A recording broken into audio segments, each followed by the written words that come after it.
ಜೊತೆಯಾಗಿರುವವರು ಕರ್ನಾಟಕ ಕಂಡಂತಹ ನಮ್ಮ ಬೆಳ್ತಂಗಡಿಯ one of the most favourite personality ಅಂತ ಹೇಳ್ಬೋದು ಶ್ರೀ ಪ್ರತಾಪ್ ಸಿಂಹ ನಾಯಕ್ ಅವರು. ಜೀವನ ಹೇಗಿದೆ? ಅದು ಸಂತೋಷದಲ್ಲಿ ಬರ್ತದೆ. ತಮ್ಮ ಜರ್ನಿಯನ್ನು ಶುರು ಮಾಡೋದಾದ್ರೆ, ನಾವು ಮೂಲತಃ ಕುಂಬಳೆಯವರು. ನಮ್ಮ ತಂದೆಯವರು ಕುಂಬಳೆಯಲ್ಲಿಯೇ ತಮ್ಮ ಪ್ರಾಥಮಿಕ ವಿದ್ಯಾಭ್ಯಾಸವನ್ನ ಮಾಡಿದರು. ನಮ್ಮ ತಂದೆಯವರ ಅಜ್ಜ ಕವಿರತ್ನ ಕುಂಬಳೆ ನರಸಿಂಹ ನಾಯಕ್ ಅಂತ ಹೇಳಿ, ಅವರು ಮುಳ್ಳೇರಿಯಾದ ಅರಮನೆಯಲ್ಲಿ ಅವರು ಕವಿಯಾಗಿದ್ದರು. ಅವರ ವಂಶಜರು ನಾವು ಅಂತೇಳಿ ಹೇಳುವುದಕ್ಕೆ ತುಂಬಾ ಹೆಮ್ಮೆ ಪಡ್ತೇನೆ. ಒಂದು ಒಳ್ಳೆ ಪರಿವಾರದಿಂದ ತಾವು ಬಂದಿದ್ದೀರಾ. ನಿಮ್ಮ ಒಂದು ಬಾಲ್ಯದ ಜೊತೆಗೆ ನಿಮಗೆ ಸ್ಫೂರ್ತಿ ಯಾರದು ಅಂತ ಹೇಳಿ ಕೇಳಿದ್ರೆ ಖಂಡಿತವಾಗಿ ನಾನು ನಿಮ್ಮ ತಂದೆಯವರ ಹೆಸರನ್ನ ತಗೊಳ್ತೇನೆ.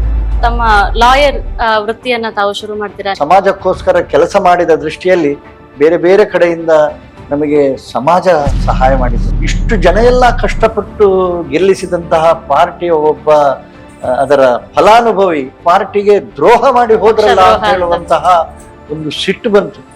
ಸಿಟ್ಟಿನಲ್ಲಿ ಮತ್ತೆ ನಾವು ರಾಜಕೀಯಕ್ಕೆ ಬಂದದ್ದು. RSS ನ ಒಡನಾಟ ಯಾವ ವರ್ಷ? ನೀವು ಮಂಗಳೂರಿಗೆ ಹೋಗ್ತೀರಾ ಆದ್ರೆ ನನ್ನನ್ನು ಕರ್ಕೊಂಡು ಹೋಗ್ತೀರಾ ಅಂತ ಹೇಳಿ.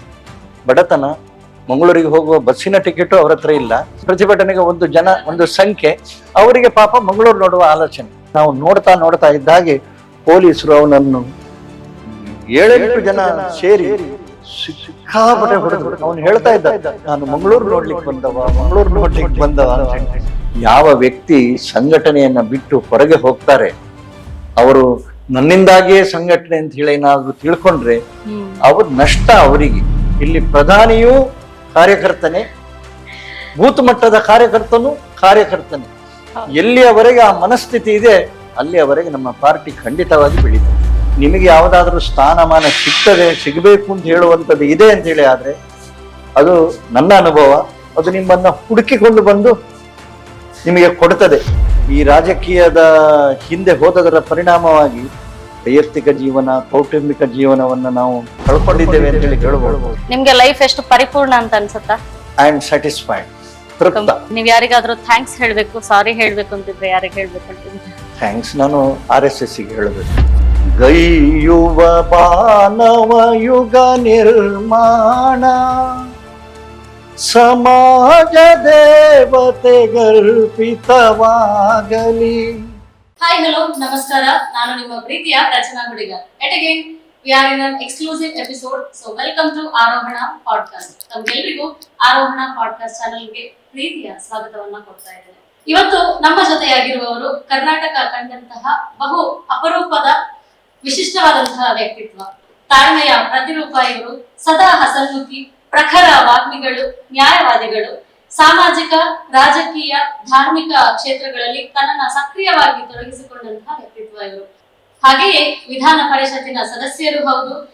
ಇವತ್ತು ನಮ್ಮ ಜೊತೆಯಾಗಿರುವಂತಹವರು ನಮ್ಮ ಬೆಳ್ತಂಗಡಿಯ one of the most favourite personality ಅಂತ ಹೇಳ್ಬೋದು, ಶ್ರೀ ಪ್ರತಾಪ್ ಸಿಂಹ ನಾಯಕ್ ಅವರು. Sir, welcome to Arohana podcast. ನಮಸ್ತೆ. ಹೇಗಿದ್ದೀರಿ? ಖುಷಿಯಾಗಿದ್ದೇವೆ, ಆರಾಮದಲ್ಲಿದ್ದೇವೆ. ಜೀವನ ಹೇಗಿದೆ? ಅದು ಸಂತೋಷದಲ್ಲಿ ಬರ್ತೇವೆ. ಹೌದಾ, ಆನಂದದಲ್ಲಿದೆ. ಸೊ ಸರ್, ಇವತ್ತಿನ ಒಂದು ಪಾಡ್ಕಾಸ್ಟ್ ಅಲ್ಲಿ ನಾವು ನಿಮ್ಮ ಜರ್ನಿಯನ್ನ ಅನ್ವಯನ ಮಾಡುವಂತಹ ಒಂದು ಕ್ಷಣ. ನೀವು ನಿಮ್ಮ ಈ 66 ವರ್ಷಗಳ ಸುದೀರ್ಘವಾದ ಜರ್ನಿ ಏನಿದೆ ಅದನ್ನ ಕ್ಷಣ ಕ್ಷಣಕ್ಕೂ ಮರುಜೀವಿಸುವಂತಹ ಒಂದು ಪುಟ್ಟ ಪ್ರಯತ್ನ ಅಷ್ಟೇ. ಸರ್, ತಮ್ಮ ಒಂದು ಜರ್ನಿಯನ್ನ ಶುರು ಮಾಡೋದಾದ್ರೆ ಬಾಲ್ಯದಿಂದನೇ ಶುರು ಮಾಡಬಹುದು. ತಮ್ಮ ಹುಟ್ಟಿದ ಒಂದು ಮನೆತನದಿಂದ ಹಿಡಿದು ನಿಮ್ಮ ಒಂದು ಬಾಲ್ಯ ಹೇಗಿತ್ತು, ನಿಮ್ಮ ತಂದೆ ತಾಯಿ ವೀರಸಿಂಹ ನಾಯಕ್ ಅವರು ನಿಮ್ಮ ತಂದೆಯವರು, ಒಂದು ಒಳ್ಳೆ ಪರಿವಾರದಿಂದ ತಾವು ಬಂದಿದ್ದೀರಾ. ನಿಮ್ಮ ಒಂದು ಬಾಲ್ಯದ ಜರ್ನಿ ಹೇಗಿತ್ತು ಸರ್? ನನಗೆ ತುಂಬಾ ಹೆಮ್ಮೆ ಇದೆ, ಅಭಿಮಾನ ಇದೆ. ನಾವು ಮೂಲತಃ ಕುಂಬಳೆಯವರು. ನಮ್ಮ ತಂದೆಯವರು ಕುಂಬಳೆಯಲ್ಲಿಯೇ ತಮ್ಮ ಪ್ರಾಥಮಿಕ ವಿದ್ಯಾಭ್ಯಾಸವನ್ನ ಮಾಡಿದವರು. ನಮ್ಮ ಅಜ್ಜ ವಾಸುದೇವ ನಾಯಕ್ ಅಂತ ಹೇಳಿ, ಅವರು ಹೈಸ್ಕೂಲ್ನಲ್ಲಿ ಮುಖ್ಯೋಪಾಧ್ಯಾಯರಾಗಿ ಸೇವೆಯನ್ನು ಸಲ್ಲಿಸಿದ್ದಾರೆ. ಮತ್ತು ಯಕ್ಷಗಾನದ ಪ್ರಸಿದ್ಧ ಕಲಾವಿದರಾದ ಕುಂಬಳೆ ಸುಂದರ್ ರಾಯರಿಗೆ ಅವರು ಅಧ್ಯಾಪಕರಾಗಿದ್ರು ಅಂತ ಹೇಳೋದಕ್ಕೆ ತುಂಬಾ ಖುಷಿ ಪಡ್ತೇನೆ. ನಮ್ಮ ತಂದೆಯವರ ಅಜ್ಜ ಕವಿರತ್ನ ಕುಂಬಳೆ ನರಸಿಂಹ ನಾಯಕ್ ಅಂತ ಹೇಳಿ, ಅವರು ಮುಳ್ಳೇರಿಯಾದ ಅರಮನೆಯಲ್ಲಿ ಅವರು ಕವಿಯಾಗಿದ್ರು. ಮತ್ತು ನಮ್ಮ ರಾಷ್ಟ್ರಕವಿ ಗೋವಿಂದ್ ಪೈ ಇವರ ಜೊತೆಗೆಲ್ಲ ಸಹವರ್ತಿಗಳಾಗಿದ್ದಂಥವರು. ಅವರು ಹಳೆ ಕನ್ನಡದಲ್ಲಿ ರಾಮಾಯಣ, ಸತ್ಯನಾರಾಯಣ ಪೂಜೆ ಇದನ್ನೆಲ್ಲ ಬರೆದಿದ್ರು. ಈಗ ನಮ್ಮ ಬಳಿ ಅದರ ಮೂಲ ಪ್ರತಿಗಳು ಇಲ್ಲ. ಆದರೆ ಅವರಿಂದ ನಾವು ಅವರ ವಂಶಜರು ನಾವು ಅಂತೇಳಿ ಹೇಳುವುದಕ್ಕೆ ತುಂಬಾ ಹೆಮ್ಮೆ ಪಡ್ತೇನೆ. ನಮ್ಮ ತಂದೆಯವರು ವೀರಸಿಂಹ ನಾಯಕರು. ಅವರ ಹೈಸ್ಕೂಲ್ ವಿದ್ಯಾಭ್ಯಾಸವನ್ನ ಮಂಗಳೂರಲ್ಲಿ ಮಾಡಿದ್ರು. ಮತ್ತು ಆಗಿನ ಕಾಲದಲ್ಲಿ MA LLB ಎರಡು ಒಟ್ಟಿಗೆ ಮಾಡುವ ಅವಕಾಶ ಇತ್ತು. ಕಾಶಿ ಯೂನಿವರ್ಸಿಟಿಯಲ್ಲಿ MA LLB ಅನ್ನ ಒಟ್ಟಿಗೆ ಮಾಡಿ ಅವರು ನ್ಯಾಯವಾದಿಗಳಾಗಿ ಇದ್ರು. ಅವರ ಬಗ್ಗೆ ಒಂದು ಸೂಕ್ಷ್ಮದಲ್ಲಿ ಹೇಳೋದಿದ್ರೆ, ಅವರು RSSಗೆ ಮೊದಲ ಬಾರಿ ಬ್ಯಾನ್ ಆದಾಗ ಅವರು SLC ಅಲ್ಲಿ ಓದಿದವರು, SLC ಅಲ್ಲಿ ಓದ್ತಾ ಇದ್ರು. ಆ ಸಂದರ್ಭದಲ್ಲಿ ಮಂಗಳೂರಿನಲ್ಲಿ ಆ ಬ್ಯಾನ್ ಆದ ಸಂದರ್ಭಕ್ಕೆ ಅವರ ಮೇಲೆ ಅದರ ಪ್ರತಿಭಟನೆಯ ಸತ್ಯಾಗ್ರಹದಲ್ಲಿ ಭಾಗಿಯಾಗಿದ್ರು. ಅವರು ಇನ್ನು ಮೈನರ್ ಅಂತ ಹೇಳುವ ಕಾರಣಕ್ಕೆ ಪೊಲೀಸರು ಅವರನ್ನ ಅರೆಸ್ಟ್ ಮಾಡಲಿಲ್ಲ, ಬಿಟ್ರು. ಅವರನ್ನು ಅರೆಸ್ಟ್ ಆಗ್ಲಿಲ್ಲ ಅಂತ ಹೇಳುವ ಕಾರಣಕ್ಕೆ ಪುನಃ ಪಾಣೆಮಂಗಳೂರಿಗೆ ಹೋಗಿ ಅಲ್ಲಿ ಪುನಃ ಸತ್ಯಾಗ್ರಹದಲ್ಲಿ ಭಾಗವಹಿಸಿದ್ರು. ಅದನ್ನ ಕಡಲ ತಳಿಯ ಇದರದ್ದು RSSನ ಬಗ್ಗೆ ಪುಸ್ತಕ ಬರೆದದ್ರಲ್ಲಿ ಅದು ನಮೂದಾಗಿದೆ. ಮತ್ತೆ ಹೇಳೋದಿದ್ರೆ, ಅವರು ಗೋವಾ ವಿಮೋಚನೆಗೆ ಕರ್ನಾಟಕದ ನಮ್ಮ ಜಗನ್ನಾಥರಾವ್ ಜೋಶಿ ಅವರ ಜೊತೆಗೆ ಅವರು ಗೋವಾ ವಿಮೋಚನೆಗೆ ಹೋಗಿದ್ರು. ಜನಸಂಘದ ಕಾಲದಿಂದ ಸಕ್ರಿಯರಾಗಿದ್ದಂಥವರು. ಅವರು ಬಾಂಗ್ಲಾ ವಿಮೋಚನೆಗೆ ದೆಹಲಿಯ ಇದರಲ್ಲಿ ಭಾಗವಹಿಸಿದ್ರು.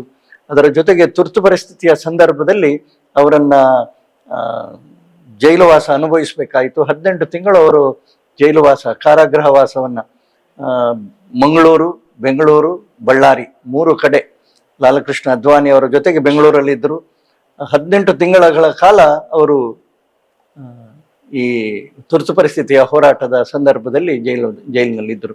ಅದರ ನಂತರ ಅವರು ತುಂಬ ದಿನ, ನಮ್ಮ ಆರೋಗ್ಯವೂ ಅಷ್ಟು ಚೆನ್ನಾಗಿರ್ಲಿಲ್ಲ. ಅವರ 50ನೇ ವಯಸ್ಸಿನಲ್ಲೇ ನಾನು ನನ್ನ ಮಾತನ್ನು ನಿಲ್ಲಿಸುವುದರ ಮೊದಲು 5 ಮೇ 82 ಮೇ 5 ತಾರೀಕಿಗೆ ನನ್ನ ದೊಡ್ಡ ತಂಗಿಯ ಮದುವೆ ಆಯಿತು. ಜುಲೈ 31ಕ್ಕೆ ನಾನು ಮಂಗಳೂರಿನ ಧರ್ಮಸ್ಥಳ ಲಾ ಕಾಲೇಜಿಗೆ ಸೇರಿದೆ. ಆಗಸ್ಟ್ 31ಕ್ಕೆ ನಮ್ಮ ತಂದೆಯವರು ಹೃದಯಾಘಾತದಿಂದ ಇಹಲೋಕದ ಪಯಣವನ್ನ ಮುಗಿಸಿದ್ರು. ಆದರೆ ಅವರ ಆ ಸಣ್ಣ 50 ವರ್ಷದಲ್ಲಿ ನಮಗೆಲ್ಲ ಏನು ಸ್ಫೂರ್ತಿ ನೀಡುವ ರೀತಿಯಲ್ಲಿ ಸಾಮಾಜಿಕವಾಗಿ ತುಂಬ ಚಟುವಟಿಕೆಗಳಲ್ಲಿ ಏನೆಲ್ಲ ಸಾಮಾಜಿಕ ಪರಿವರ್ತನೆಗೆ ಕೆಲಸ ಮಾಡಬಹುದು ಅಂತಹ ಕೆಲಸಗಳನ್ನ ಮಾಡಿಕೊಟ್ಟು ನಮಗೆ ಸದಾ, ಇವತ್ತು ಯಾರಾದರೂ ನಿಮಗೆ ಸ್ಫೂರ್ತಿ ಯಾರದು ಅಂತ ಹೇಳಿ ಕೇಳಿದ್ರೆ ಖಂಡಿತವಾಗಿ ನಾನು ನನ್ನ ತಂದೆಯವರ ಹೆಸರನ್ನ ತಗೊಳ್ತೇನೆ.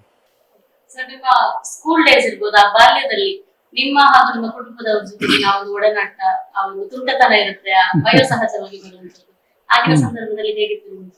ನಾನು ಹುಟ್ಟಿದ್ದು ಪುತ್ತೂರಿನ ದರ್ಬೆಯಲ್ಲಿ. ನಮ್ಮ ತಂದೆಯವರು ಅವರ ನ್ಯಾಯವಾದಿ ವೃತ್ತಿಯನ್ನ ಪ್ರಾರಂಭ ಮಾಡಿದ್ದು ಪುತ್ತೂರಿನಲ್ಲಿ. ಅವರು ಉರಿಮಜಲ್ ರಾಮ್ ಭಟ್ರು ಮತ್ತು ರಾಮಚಂದ್ರ ಶೆಣೆ ಅವರು, ಇವರು 3 ಜನ ಒಟ್ಟಿಗೆ ಒಂದೇ ಆಫೀಸ್ನಲ್ಲಿ ವಕಾಲತನ್ನ ಮಾಡ್ತಾ ಇದ್ರು. ರಾಮಚಂದ್ರ ಶೆಣೆಯವರು ಅಲ್ಲಿ ಪುರಸಭೆಯ ಅಧ್ಯಕ್ಷರಾದರು. ಉರಿಮಜಲ್ ರಾಮ್ ಭಟ್ರು ನಮ್ಮ ಜನಸಂಘ ಮತ್ತು BJPಗೆ ಅವರೊಂದು ಬಹಳ ದೊಡ್ಡ ಆದರ್ಶದ ಒಂದು ಪ್ರತಿಮೂರ್ತಿ ಅವರು. ನಂತರ ಇಲ್ಲಿ ಬೆಳ್ತಂಗಡಿಯಲ್ಲಿ ಕೋರ್ಟ್ ಪ್ರಾರಂಭ ಆದಾಗ ತಂದೆಯವರು ಇಲ್ಲಿಗೆ ಅವರ ಸಂಘಟನೆಯನ್ನೇ ಮನಸ್ಸಿನಲ್ಲಿ ಇಟ್ಟುಕೊಂಡು ಬೆಳ್ತಂಗಡಿಗೆ ಬಂದಂಥವರು. ನಾನು 1ನೇ ತರಗತಿಗೆ ಇಲ್ಲಿ ಬಂದು ಸೇರಿದೆ. ಇಲ್ಲಿ ಉಜಿರೆ, ಆಗ ಜನಾರ್ದನ ಶಾಲೆ, ಈಗ ಅದು ಧರ್ಮಸ್ಥಳ ಮಂಜುನಾಥೇಶ್ವರ ಪ್ರಾಥಮಿಕ ಶಾಲೆಯಾಗಿ ಪರಿವರ್ತನೆ ಆಗಿದೆ.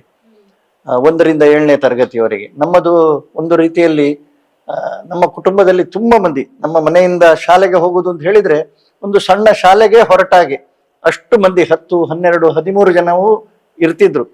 ನಮ್ಮ ಕುಟುಂಬದಲ್ಲಿ ಬೇರೆ ಬೇರೆಯವರ ಮಕ್ಕಳೆಲ್ಲ ನಮ್ಮ ಜೊತೆಗೆ ಬಂದು ಕಲಿತಿದ್ರು. ಅಷ್ಟು ಮಾತ್ರ ಅಲ್ಲ, ತಂದೆಯವರ ಸ್ನೇಹಿತರ ಮಕ್ಕಳು ಸಮೇತ ನಮ್ಮಲ್ಲಿ ಕಲಿತಿದ್ರು. ಸುಮ್ಮನೆ ನೆನಪು ಮಾಡಿಕೊಳ್ಳೋದಿದ್ರೆ, ನಮ್ಮ ಅಜ್ಜ ರಿಟೈರ್ ಆದ ಮೇಲೆ ನಮಗೆ ಮಧ್ಯಾಹ್ನ ಊಟ ತರುವಂಥದ್ದು ಇಡೀ ಊರಿನಲ್ಲಿ ಅದೊಂದು ದೊಡ್ಡ ಪ್ರಚಾರದ ವಿಷಯ ಆಗಿತ್ತು. ಇಷ್ಟು ದೊಡ್ಡ ಬುತ್ತಿಯನ್ನು ಹಿಡ್ಕೊಂಡು ಅಷ್ಟೂ ಮಕ್ಕಳಿಗೆ ಮಧ್ಯಾಹ್ನದ ಹೊತ್ತಿಗೆ ಊಟ ಹಿಡ್ಕೊಂಡು ನಡ್ಕೊಂಡು ಮನೆಯಿಂದ ನಮ್ಮ ಶಾಲೆಗೆ ಬರ್ತಿದ್ರು. ನಮಗೆ ಡ್ರೆಸ್ ಹೋಲಿಸೋದು ವರ್ಷಕ್ಕೆ 2, ಆದರೆ ಎಲ್ಲ ಮಕ್ಕಳಿಗೂ ಒಂದೇ. ನಮ್ಮ ಮನೆಯಲ್ಲಿ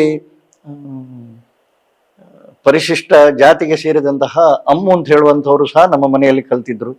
ಕಸ್ತೂರಿ ಅಂತ ಹೇಳಿ ಒಬ್ರು ಮುಳ್ಳೇರಿಯಾದ ಒಬ್ರು ಜಡ್ಜರ ದೂರದ ಸಂಬಂಧಿ, ಅವರು ಕಲ್ತಿದ್ರು. ತುಂಬಾ ಮಂದಿ ಆ ರೀತಿಯಲ್ಲಿ ಹೆಸರು ಹೇಳಲಿಕ್ಕೆ ಹೋದ್ರೆ ನಮ್ಮ ಫ್ಯಾಮಿಲಿ ಅಲ್ಲದೆ ತಂದೆಯವರ ಸ್ನೇಹಿತರ ಮಕ್ಕಳು ಕೂಡ ನಮ್ಮ ಜೊತೆ ಕಲ್ತಿದ್ರು. ಎಲ್ರಿಗೂ ಒಂದೇ ರೀತಿಯಲ್ಲಿ ಇರ್ಬೋದು. ಈಗಿನ ದಿವಸಗಳಿಗೆ ಹೋಲಿಸಿದ್ರೆ ಅದು ತುಂಬಾ ವಿಶೇಷ ಅಂತ ಹೇಳಿ ಕಾಣ್ಬೋದು. ತಟ್ಟೆ ಹೊಡೆದು ಎಲ್ಲರನ್ನ ಊಟಕ್ಕೆ ಕರಿತಿದ್ರು. ಸಾಲಲ್ಲಿ ನಾವು 10-15 ಜನ ಒಟ್ಟಿಗೆ ಕೂತ್ಕೊಳ್ತಿದ್ದೆವು. ಆ ದಿನಗಳು ನಿಜವಾಗಿಯೂ ಅವಿಸ್ಮರಣೀಯ ಅಂತ ಹೇಳಿ ನಾನು ತಿಳ್ಕೊಳ್ತೇನೆ. ತುಂಬಾ memorable. ಖಂಡಿತ ತುಂಬಾ ಸವಿ ನೆನಪುಗಳಿದ್ದಾವೆ. ಹಾಗೆ ಮುಂದಿನ ನಿಮ್ಮ ಶಾಲೆ ಕಾಲೇಜುಗಳಾದ್ಮೇಲೆ ನಿಮ್ಮ ಎಂಟೈರ್ ಜರ್ನಿ SDM ಅಲ್ಲೇ ಆಗಿರುತ್ತೆ. ಹೌದೌದು. ನಿಮ್ಮ ಡಿಗ್ರಿ ಕಾಲೇಜಿಗೆ ಕೂಡ ಬರ್ತೀರಿ. ಹಾಗೆ ABVP ಅಲ್ಲಿ ನೀವು ಆ ಟೈಮಲ್ಲಿ ತುಂಬಾ ಆಕ್ಟಿವ್ ಆಗಿ ಪಾರ್ಟಿಸಿಪೇಟ್ ಮಾಡ್ತೀರಿ. ಖಂಡಿತ ಹೇಳೋದಿದ್ರೆ ತುಂಬಾ ವಿಷಯಗಳಿದ್ದಾವೆ. ನಾನು PUCಯಲ್ಲಿ ಸೇರಿದಾಗಲೇ ತಂದೆಯವರು ತುರ್ತು ಪರಿಸ್ಥಿತಿಯ ಕಾರಣಕ್ಕೆ ಜೈಲುವಾಸ ಅನುಭವಿಸಬೇಕಾಯಿತು. ನಾನು ನನ್ನ 9th ಮತ್ತು 10th ರಾಷ್ಟ್ರೀಯ ಸ್ವಯಂ ಸೇವಕ ಸಂಘದ ಪ್ರೇರಿತವಾದಂತಹ ಚೆನ್ನೈನಹಳ್ಳಿಯ ಜನಸೇವಾ ವಿದ್ಯಾಕೇಂದ್ರದಲ್ಲಿ 2 ವರ್ಷ ಕಲ್ತಿದ್ದೇನೆ. ನಾನು, ನನ್ನ ತಮ್ಮ, ತುಂಬಾ ಮಂದಿ ಈ ಭಾಗದವರು, ಇಡೀ ಕರ್ನಾಟಕದ ಒಂದು ಮಿನಿ ಕರ್ನಾಟಕವನ್ನ ಜನಸೇವಾ ವಿದ್ಯಾಕೇಂದ್ರದಲ್ಲಿ ನಾವು ಕಲ್ತೆವು. ನಿಜವಾಗಿ ನನ್ನ ಬದುಕಿನ ಮೇಲೆ ತುಂಬಾ ಪರಿಣಾಮ ಬೀರಿದಂಥದ್ದು ಜನಸೇವಾ ವಿದ್ಯಾಕೇಂದ್ರದ ಶಿಕ್ಷಣ ಅಂತ ಹೇಳಿದ್ರು ತಪ್ಪಾಗ್ಲಿಕ್ಕಿಲ್ಲ. ಮಳ್ಳೂರು ಆನಂದರಾಯರಂತಹ ಅವರಿಂದ ಹಿಡಿದು ಸಂಘದ ಅತ್ಯಂತ ವರಿಷ್ಠರು ಯಾದಾರಾಜ್ ಜೋಶಿಯವರಿಂದ ಹೋವೆ ಶೇಷಾದ್ರಿ, ನಾ ಕೃಷ್ಣಪ್ಪರು, ಸುರಾಮಣ್ಣರು, ಎಂತೆಂತಹ ಹಿರಿಯ ವ್ಯಕ್ತಿಗಳಿಂದ ನಮಗೆ ನೈತಿಕವಾಗಿ ಅಥವಾ ಬೇರೆ ಬೇರೆ ರೀತಿಯಲ್ಲಿ ಅವರು ಕಲಿಸಿದ ಶಿಕ್ಷಣ ಏನಿದೆ ಅದು ಖಂಡಿತವಾಗಿ ನಮ್ಮ ಮೇಲೆ ಬಹಳ ದೊಡ್ಡ ರೀತಿಯ ಪರಿಣಾಮ ಆಗಿದೆ. ಮತ್ತು ಸಂಘ ಜೀವನ ಹೇಗೆ, ಸಾಮಾಜಿಕವಾಗಿ ನಮ್ಮ ಬದುಕು ಹೇಗೆ ಅಂತೇಳಿ ರೂಪಿಸಿರುವಂತಹ ಒಂದು ದೊಡ್ಡ ಸಂಸ್ಥೆ ಚೆನ್ನೈನಹಳ್ಳಿಯಲ್ಲಿ. PUCಯಲ್ಲಿರುವಾಗ ನಾನು PUCಯಲ್ಲಿ ಸೈನ್ಸ್ ವಿದ್ಯಾರ್ಥಿ. ನನಗೆ ಆಗಿನ ಕಾಲದಲ್ಲಿ ನಾನು ಚೆನ್ನೈನಹಳ್ಳಿಯಲ್ಲಿ ನಾನು ಫಸ್ಟ್ ಬಂದಿದ್ದೆ ಕಲಿಯೋದ್ರಲ್ಲಿ. ಆ ವರ್ಷ ನನಗೆ ಸೈನ್ಸಲ್ಲಿ ಒಳ್ಳೆ ಮಾರ್ಕ್ಸ್ ಇತ್ತು. ನನ್ನನ್ನು ಇಲ್ಲಿ ತಂದು ಸೇರಿಸಿದ್ರು. ಆದರೆ ಸೈನ್ಸಿಗೆ ಪ್ರಭಾಕರ್ ಅವರು ಆವಾಗ ಪ್ರಿನ್ಸಿಪಾಲ್ರಾಗಿದ್ರು. ನಿನ್ನದು ಈ ಮಾರ್ಕು SLCಯಲ್ಲಿ ತೆಗೆದಿದ್ರು ಕೂಡ ನಿನಗಿಂತ ಹೆಚ್ಚಿನ ಮಾರ್ಕ್ ತಗೊಂಡವ್ರು ಇದ್ದಾರೆ ಇಲ್ಲಿ ಚೆನ್ನಾಗಿ ಓದಬೇಕು ಹೇಳಿದ್ರು. ಆದರೆ ತುರ್ತು ಪರಿಸ್ಥಿತಿಯ ಕಾರಣಕ್ಕೆ ನಮ್ಮ ತಂದೆಯವರು ಜೈಲುವಾಸ ಅನುಭವಿಸಿದ್ರು ಅಂತ ಹೇಳುವ ಕಾರಣಕ್ಕೆ ಆ 2 ವರ್ಷ ABVPಯಲ್ಲಿದ್ದು ತುಂಬಾ ಹೋರಾಟಗಳನ್ನ, ಜೂನ್ 26ಕ್ಕಂತೂ ಒಮ್ಮೆ ಬೆಳ್ತಂಗಡಿವರೆಗೆ ಉಜಿರೆಯಿಂದ ಸಾವಿರಾರು ವಿದ್ಯಾರ್ಥಿಗಳನ್ನ ಸಂಘಟನೆ ಮಾಡಿ ತುರ್ತು ಪರಿಸ್ಥಿತಿಯ ವಿರುದ್ಧ ಹೋರಾಟ ಮಾಡಿಕೊಂಡು ನಾವು ಇಲ್ಲಿಂದ ಪಾದಯಾತ್ರೆಯಲ್ಲಿ ಬೆಳ್ತಂಗಡಿಯವರೆಗೆ ಹೋದಂಥದ್ದಿದೆ. ಅದರ ಜೊತೆಗೆ ಮಂಗಳೂರಿನಲ್ಲಿಯೂ ಜೂನ್ 26ರಂದು ಕಪ್ಪು ದಿನಾಚರಣೆಯ ಹೆಸರಿನಲ್ಲಿ ಒಂದು ಹೋರಾಟ ಆಯಿತು. ಹೇಳ್ಬೋದು ಅಂತ ಹೇಳಿದ್ರೆ ಒಂದು ಒಳ್ಳೆಯ ಘಟನೆ ಇದೆ. ನಾನು PUCಯಲ್ಲಿರುವಾಗ ನಮ್ಮೂರಲ್ಲಿ ಒಬ್ರು ಬೆಳಾಲಿಂದ ಒಬ್ರು ಬರ್ತಿದ್ರು. ಬೆಳಾಲ್ ಅವರು ಕ್ರಿಶ್ಚಿಯನ್, ಅವರ ಹೆಸರನ್ನು ಹೇಳುವ ಅವಶ್ಯಕತೆ ಇಲ್ಲ ಅಂತ ಹೇಳಿ ನಾನು ತಿಳ್ಕೊಳ್ತೇನೆ. ಅವರು ಇಷ್ಟರವರೆಗೆ ಅವರ ಜೀವಮಾನದಲ್ಲಿ ಅವ್ರು ನಡ್ಕೊಂಡು ಬರ್ತಿದ್ದದ್ದು ಬೆಳಾಲಿಂದ ಇಲ್ಲಿಗೆ. ಅವರು ಮಂಗಳೂರನ್ನು ನೋಡಿರ್ಲಿಲ್ಲ. ನಾವೆಲ್ಲ ಮಂಗಳೂರಿಗೆ ಹೋಗ್ತೇವೆ ಅಂತೇಳಿ ಹೇಳುವಾಗ ಅವ್ರು ಹೇಳಿದ್ರು, ನೀವು ಮಂಗಳೂರಿಗೆ ಹೋಗ್ತೀರಾ, ಆದ್ರೆ ನನ್ನನ್ನು ಕರ್ಕೊಂಡು ಹೋಗ್ತೀರಾ ಅಂತ ಹೇಳಿ. ಬಡತನ, ಮಂಗಳೂರಿಗೆ ಹೋಗುವ ಬಸ್ಸಿನ ಟಿಕೆಟು ಅವ್ರ ಹತ್ರ ಇಲ್ಲ, ಆದ್ರೂ ಮಂಗಳೂರು ನೋಡಬೇಕೆಂಬ ಆಸೆ. ಹಾಗೆ ಅವರನ್ನು ಬನ್ನಿ ಅಂತ ಹೇಳಿ ಕರೆದೆವು. ನಾವು ಕರ್ಕೊಂಡೋದೆವು. ಕರ್ಕೊಂಡು ಹೋದಾಗ ನಮಗೇನು ಅಂತ ಹೇಳಿದ್ರೆ, ನಮಗೊಂದು ಪ್ರತಿಭಟನೆಗೆ ಒಂದು ಸಂಖ್ಯೆ, ಅವರಿಗೆ ಪಾಪ ಮಂಗಳೂರು ನೋಡುವ ಆಲೋಚನೆ. ಅಲ್ಲಿ ಮಂಗಳೂರಿನಲ್ಲಿ ಮಂಗಳಾ ಸ್ಟೇಡಿಯಂ ಇವತ್ತೀಗ ಏನಿದೆ, ಅಲ್ಲಿ ಹೆಚ್ಚಿನವರನ್ನ ಕೆಲವರೆಲ್ಲ ಉಡುಪಿಯಿಂದ ಮಂಗಳೂರಿಂದ ಬರುವಾಗ ಬಸ್ಸಿಂದಲೇ ಇಳಿಸಿದ್ರು. ಆದ್ರೂ ಸಾವಿರಾರು ಜನ ವಿದ್ಯಾರ್ಥಿಗಳು ಅಲ್ಲಿ ಸೇರಿದ್ರು. ಸೇರಿದವರನ್ನ ನಮ್ಮನ್ನು 2 ಡಿವೈಡ್ ಮಾಡಿ, ಪೊಲೀಸರು ಹೇಗೆ ಕೆಲಸ ಮಾಡ್ತಾರೆ ಅಂತ ಹೇಳುವಂಥದ್ದು ನಮಗೆ ಗೊತ್ತಾದದ್ದು ಅದೊಂದು ಅನುಭವ. 2 ಡಿವೈಡ್ ಮಾಡಿ, ನೀವು ಒಟ್ಟಿಗೆ ಇದ್ರೆ ಗಲಾಟೆ ಮಾಡ್ತೀರಿ ಅಂತ ಹೇಳಿ ಒಬ್ಬರನ್ನು ಒಂದು ಸೈಡಿಂದ ಇನ್ನೊಬ್ಬರನ್ನು ಇನ್ನೊಂದು ಮಾರ್ಗದಲ್ಲಿ ಕಳಿಸಿದ್ರು. ಮತ್ತೆ ನೋಡುವಾಗ ನಾವೊಂದು 500-600 ಜನ ಉಳ್ಕೊಂಡಿದ್ದೆವು. ಒಂದಷ್ಟು ಬಸ್ಸು ತಂದು ಬಸ್ಸಿನಲ್ಲಿ ನಮ್ಮನ್ನು ಬೇರೆ ಬೇರೆ ವಿದ್ಯಾರ್ಥಿಗಳನ್ನ ಅರೆಸ್ಟ್ ಮಾಡಿ ಕೊಂಡೋದ್ರು. ಆವಾಗ ನಾವು ಸ್ವಲ್ಪ ಹಠದಲ್ಲಿ ನಿಂತೆವು. ನಾವೊಂದು 300 ಜನ ಬಾಕಿಯಾಗಿದ್ದೆವು ಅಲ್ಲಿ. ಅವ್ರನ್ನ ಎಲ್ಲಿ ಕರ್ಕೊಂಡು ಹೋದ್ರಿ, ಅವರನ್ನು ಅರೆಸ್ಟ್ ಮಾಡಿದ್ದೀರಿ, ಆದ್ರೆ ನಮ್ಮನ್ನು ಮಾಡಿ ಅಂತ ಹೇಳಿದ್ರು. ಅವರು ಹೇಳಿದ್ರು ಪೊಲೀಸರು, ನೀವು ಹೋಗಿ ಸುಮ್ಮನೆ ಅಂತ ಹೇಳಿ. ಆದ್ರೆ ನಾವು ನಿಂತೆವು. ನಮ್ಗೆ ಗೊತ್ತಾಗ್ಲಿಲ್ಲ. ಸ್ವಲ್ಪ ಹೊತ್ತು ನೋಡುವಾಗ ಸುತ್ತಲೂ ಪೊಲೀಸ್ ನಿಂತು ಪೊಲೀಸ್ ಅಧಿಕಾರಿ ಲಾಠಿ ಚಾರ್ಜಿಗೆ ಇದು ಮಾಡಿದ್ರು, ಅನೌನ್ಸ್ ಮಾಡಿದ್ರು. ನಾವು ನೋಡ್ತೇವೆ 4 ಕಡೆಯಿಂದ ಪೊಲೀಸರು ಲಾಠಿ ಬೀಸಿಕೊಂಡು ಓಡಿ ಬರ್ತಾ ಇದ್ದಾರೆ. ಏನು ಮಾಡೋದು ಅಂತ ಹೇಳಿ ಗೊತ್ತಾಗುದಿಲ್ಲ. ನಾವು ಮೈದಾನದ ಮಧ್ಯದಲ್ಲಿದ್ದೆವು. ನಾವು ಓಡ್ಲಿಕ್ಕೆ ಪ್ರಾರಂಭ ಮಾಡಿದೆವು. ಓಡ್ಲಿಕ್ಕೆ ಪ್ರಾರಂಭ ಮಾಡುವಾಗ ನಮ್ಮನ್ನು ಓಡಿಸಿ ಹೊಡಿತಾ ಇದ್ರು. ನಾನು ಆವಾಗ PUC ವಿದ್ಯಾರ್ಥಿ. ಆಗಿನ ಕಾಲದಲ್ಲಿ 200 ರೂಪಾಯಿಯ ಹೊಸ ಚಪ್ಪಲಿ ನನ್ನದು. ಓಡುವ ರಭಸಕ್ಕೆ ಚಪ್ಪಲಿ ಬಿದ್ದೋಯ್ತು. ನಾನು ಅದನ್ನು ಹೆಕ್ಲಿಕ್ಕೆ ಅಂತೇಳಿ ವಾಪಸ್ ಹೋದಾಗ ಒಂದಷ್ಟು ನನಗೆ ಹೊಡೆದ್ರು. ಆದರೂ ಆ 200 ರೂಪಾಯಿಯ ಚಪ್ಪಲಿಯನ್ನು ಹಿಡ್ಕೊಂಡು ಓಡಿದೆ ನಾನು ನೋಡ್ತೇನೆ ದೂರದಲ್ಲಿ. ನಾವು ದೂರ ಓಡಿ ತಿರುಗಿ ನೋಡುವಾಗ ದೂರದಲ್ಲಿ ಕ್ರಿಶ್ಚಿಯನ್ ಹುಡುಗ, ಅಲ್ಲಿ ಒಂದು ಸ್ಕೌಟ್ ಅಂಡ್ ಬಿಲ್ಡಿಂಗ್ ಇದೆ, ಇವತ್ತಿಗೂ ಇದೆ ಅದು. ಆ ಬಿಲ್ಡಿಂಗ್ ನ ದಂಡೆಯಲ್ಲಿ ಕೂತಿದ್ರು. ಅವರ ಮನಸ್ಸಿನಲ್ಲಿ ನಾನು ಇವರ ಜೊತೆಗೆ ಬಂದವನಲ್ಲ, ಇವರಿಗೆಲ್ಲ ಹೊಡಿತಾ ಇದ್ದಾರೆ ಅಂತ ಹೇಳಿ. ಆದ್ರೆ ನಾವು ನೋಡ್ತಾ ಇದ್ದ ಹಾಗೆ ಪೊಲೀಸರು ಅವನನ್ನು 7-8 ಜನ ಸೇರಿ ಸಿಕ್ಕಾಪಟ್ಟೆ ಹೊಡೆದ್ರು. ಅವನು ಹೇಳ್ತಾ ಇದ್ದ, ನಾನು ಮಂಗಳೂರು ನೋಡ್ಲಿಕ್ಕೆ ಬಂದವ ಅಂತ ಹೇಳಿ. ಕೇಳಲೇ ಇಲ್ಲ. ಹಿಡ್ಕೊಂಡು ಅವನ್ನ ಅರೆಸ್ಟ್ ಮಾಡಿ ಸ್ಟೇಷನ್ಗೆ ಕರ್ಕೊಂಡು ಹೋದ್ರು. ಸ್ಟೇಷನ್ ನಲ್ಲಿ ಅವರು ಮರುದಿವಸ, ನಾವೆಲ್ಲ ಕಾಲೇಜ್ ಸೇರಿದ್ದೇವೆ, ಈ ಹುಡುಗ ಬರಲಿಲ್ಲ. 1 ದಿವಸ ಬಿಟ್ಟು ಬಂದಿದ್ದಾರೆ. ಪಾಪ ಅವನ ಹತ್ರ 1,000 ಬಸ್ಕಿ ತೆಗಿಸಿದ್ದಾರೆ. ಅವನಿಗೆ ನಡಿಲಿಕ್ಕೆ ಆಗ್ತಿರ್ಲಿಲ್ಲ. ನಾವು ಯಾವಾಗಲೂ ಅವನಿಗೆ ತಮಾಷೆಗೆ ಹೇಳೋದಿತ್ತು, ಹೇಗೆ ಮಂಗಳೂರು ನೋಡ್ಲಿಕ್ಕೆ ಹೋಗುವಾನ ಅಂತ ಹೇಳಿ. ಅವ ಒಂದೇ ನನಗಂತೂ ಇನ್ನು ಮಂಗಳೂರಿನ ಸಾವಾಸ ಬೇಡ ಅಂತ ಹೇಳಿ ಹೇಳ್ತಾ ಇದ್ದ. ಆದ್ರೆ ಆಮೇಲೆ ಅವರು ಒಳ್ಳೆಯ ರೀತಿಯಲ್ಲಿ ಕಲಿತು ಬಹಳ ದೊಡ್ಡ ಕೆಲಸಕ್ಕೆಲ್ಲ ಸೇರಿದ್ರು. ಇದೊಂದು ಅನುಭವ ಇದೆ. ನನ್ನ RSS ಮತ್ತು BJPಯಲ್ಲಿ ಯಾರೆಲ್ಲ ಇದ್ದಾರೆ ಅವರಿಗೆ ಜೀವನದಲ್ಲಿ ಹೇಳಿಕೊಳ್ಳಲಿಕ್ಕೆ ತುಂಬಾ ಕಥೆಗಳಿದ್ದಾವೆ.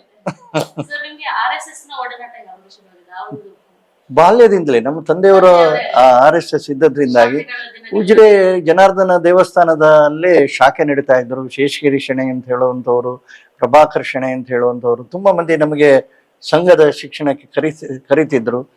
ಪ್ರತಿ ನಿತ್ಯ ನಾವು ಶಾಖೆಗೆ ಸೇರ್ತಾ ಇದ್ದೆವು, ಕಬಡ್ಡಿ ಆಡ್ತಿದ್ದೆವು. ಹಾಗಾಗಿ ಸಣ್ಣದಿನಿಂದಲೇ ನಮಗೆ RSS ನ ಸಂಪರ್ಕ ಬಂದಿದೆ. RSS ನ ಚಟುವಟಿಕೆ ಹೊರಗಿಂದ ನೋಡೋರಿಗೆ ಗೊತ್ತಾಗೋದಿಲ್ಲ, ಆದರೆ ಅದರ ಪರಿಣಾಮ 1 ಗಂಟೆ ಸೇರಿದಾಗ ಆಡುವ ಆಟ, ಹೇಳುವ ಮಾತುಗಳು, ಸದ್ವಿಚಾರಗಳು, ಒಂದು ಏನು ಹೇಳ್ತಾರೆ ಸುಭಾಷಿತ, ಶ್ಲೋಕ, ಅಮೃತ ವಚನಗಳು, ಹಾಡುಗಳು, ದೇಶಭಕ್ತಿಯ ಗೀತೆಗಳು, ಇದರ ಪರಿಣಾಮ ಜೀವನ ಪೂರ್ತಿ ದೇಶಕ್ಕೋಸ್ಕರ ಸಮಾಜಕ್ಕೋಸ್ಕರ ಕೆಲಸ ಮಾಡಬೇಕು ಅಂತ ಹೇಳುವಂತಹ ವ್ಯಕ್ತಿತ್ವವನ್ನ ನಮ್ಮಲ್ಲಿ ರೂಪಿಸ್ತದೆ. ಸರ್, ಹಾಗೆ ಮುಂದುವರಿತಾ ತಮ್ಮ ಲಾಯರ್ ವೃತ್ತಿಯನ್ನ ತಾವು ಶುರು ಮಾಡ್ತೀರಾ, ನ್ಯಾಯವಾದವನ್ನ ಶುರು ಮಾಡ್ತೀರಾ. ಆ ಒಂದು ಜರ್ನಿ ಹೇಗಿತ್ತು, ಶುರು ಮಾಡಿದ್ದು ಮತ್ತೆ ನಿಮ್ಮ ಕಾರ್ಯವೈಖರಿ? PUCಯಲ್ಲಿ ನಾನು ಸೈನ್ಸ್ ಇದ್ದೆ ಅಂತ ಹೇಳಿದೆ. ನನಗೆ ನಮ್ಮ ತಂದೆಯವರಿಗೆ ನಾನು ಡಾಕ್ಟರ್ ಆಗ್ಬೇಕು ಅಂತ ಹೇಳುವಂತಹ ಆಸೆ ಇತ್ತು. ಈ ಹಳ್ಳಿ ಪ್ರದೇಶದಲ್ಲಿ ಒಂದು ದೊಡ್ಡ ಡಿಸ್ಪೆನ್ಸರಿ ಅಥವಾ ಸಣ್ಣ ಮಟ್ಟಿನ ಆಸ್ಪತ್ರೆ ಮಾಡಬೇಕು ಅಂತ ಹೇಳುವ ಆಸೆಯಲ್ಲಿ ನನ್ನನ್ನು ಸೈನ್ಸ್ಗೆ ಸೇರಿಸಿದ್ದು. ಆದರೆ ಮೆಡಿಕಲ್ಗೆ ಹೋಗುವಷ್ಟು ಮಾರ್ಕ್ ನನಗೆ ಸಿಗ್ಲಿಲ್ಲ. ಹಾಗಾಗಿ 1 ವರ್ಷ ಎಮರ್ಜೆನ್ಸಿಯಲ್ಲಿ ಪೊಲಿಟಿಕಲ್ ಸಫರರ್ಸ್ಗೆ ಒಂದು ರಿಸರ್ವೇಶನ್ ಇತ್ತು. 1 ವರ್ಷ ಎಮರ್ಜೆನ್ಸಿ ಹೋದ ಮೇಲೆ ಅದ್ರಲ್ಲಿ ನನಗೆ ಸೀಟ್ ಸಿಗೋದಿತ್ತು. ಆದ್ರೆ ನನ್ನ ಹಣೆ ಬರಹದಲ್ಲಿ ಅದು ಆಗ್ಲಿಲ್ಲ. ಅದರ ನಂತರ ನಾನು BA ಮಾಡಿದೆ.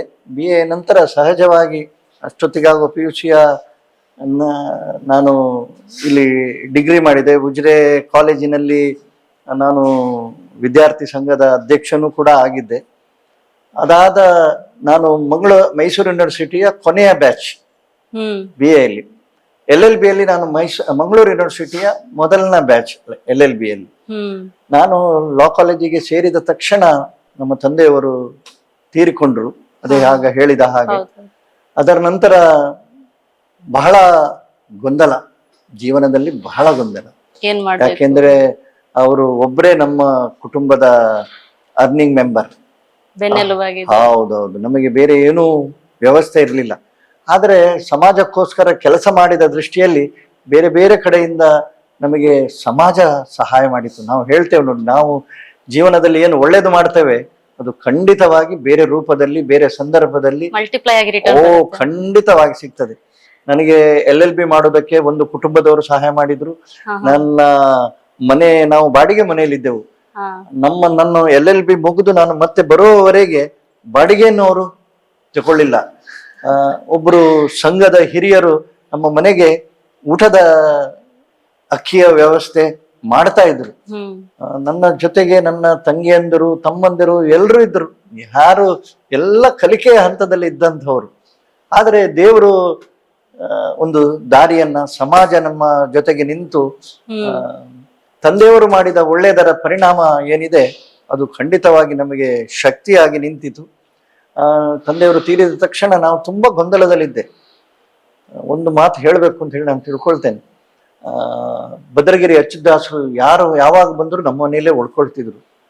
ಏನ್ ಮಾಡುದು ಅಂತ ಹೇಳೋ, ನಾನು ಮನೆಯ ಹಿರಿಯ ಮಗ ಆದ ಕಾರಣ ಆ ಗೊಂದಲದ ಕಾರಣಕ್ಕೆ ನಾನು ತುಂಬಾ ಮಂದಿಯ ಮನೆಗೆ ಹೋದೆ. ಹೀಗೀಗ ಆಗಿದೆ, ನಮ್ಗೆ ಏನ್ ಮಾಡ್ಬೇಕು ಅಂತ ಹೇಳಿ.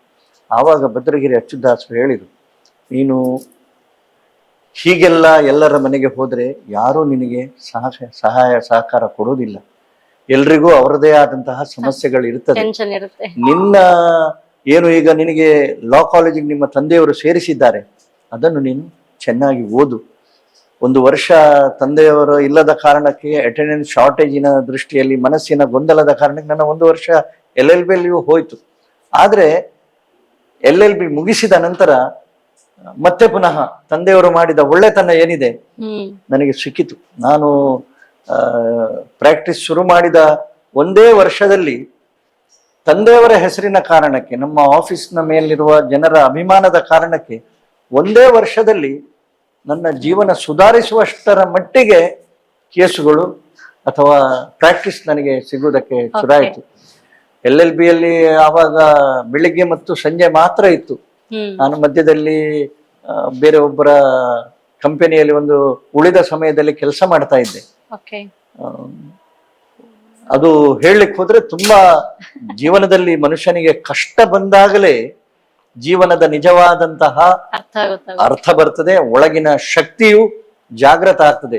ನಾವು ಕಷ್ಟವನ್ನ ಎದುರಿಸಿದಾಗ ಮಾತ್ರ ಜೀವನದ ಪರಿಪೂರ್ಣತೆಯ ಕಡೆಗೆ ನಾವು ಹೆಜ್ಜೆ ಇಡುವುದಕ್ಕೆ ನಮಗೆ ಸಾಧ್ಯ ಆಗ್ತದೆ. ಖಂಡಿತವಾಗ್ಲು. ಹಾ ಸರ್, ನಿಮ್ಮ ಈ ಒಂದು ನ್ಯಾಯವಾದ ಆ ಒಂದು ಲಾ ಕಲ್ತ ನಂತರ, ಆ ಒಂದು ಪ್ರಾಕ್ಟೀಸ್ ಆದ್ಮೇಲೆ ನೀವು ತುಂಬಾ ಸಕ್ಸಸ್ಫುಲ್ ಲಾಯರ್ ಆಗಿ ಇಡೀ ಬೆಳ್ತಂಗಡಿಯಲ್ಲಿ ಗುರುತಿಸ್ಕೊಳ್ತೀರಾ.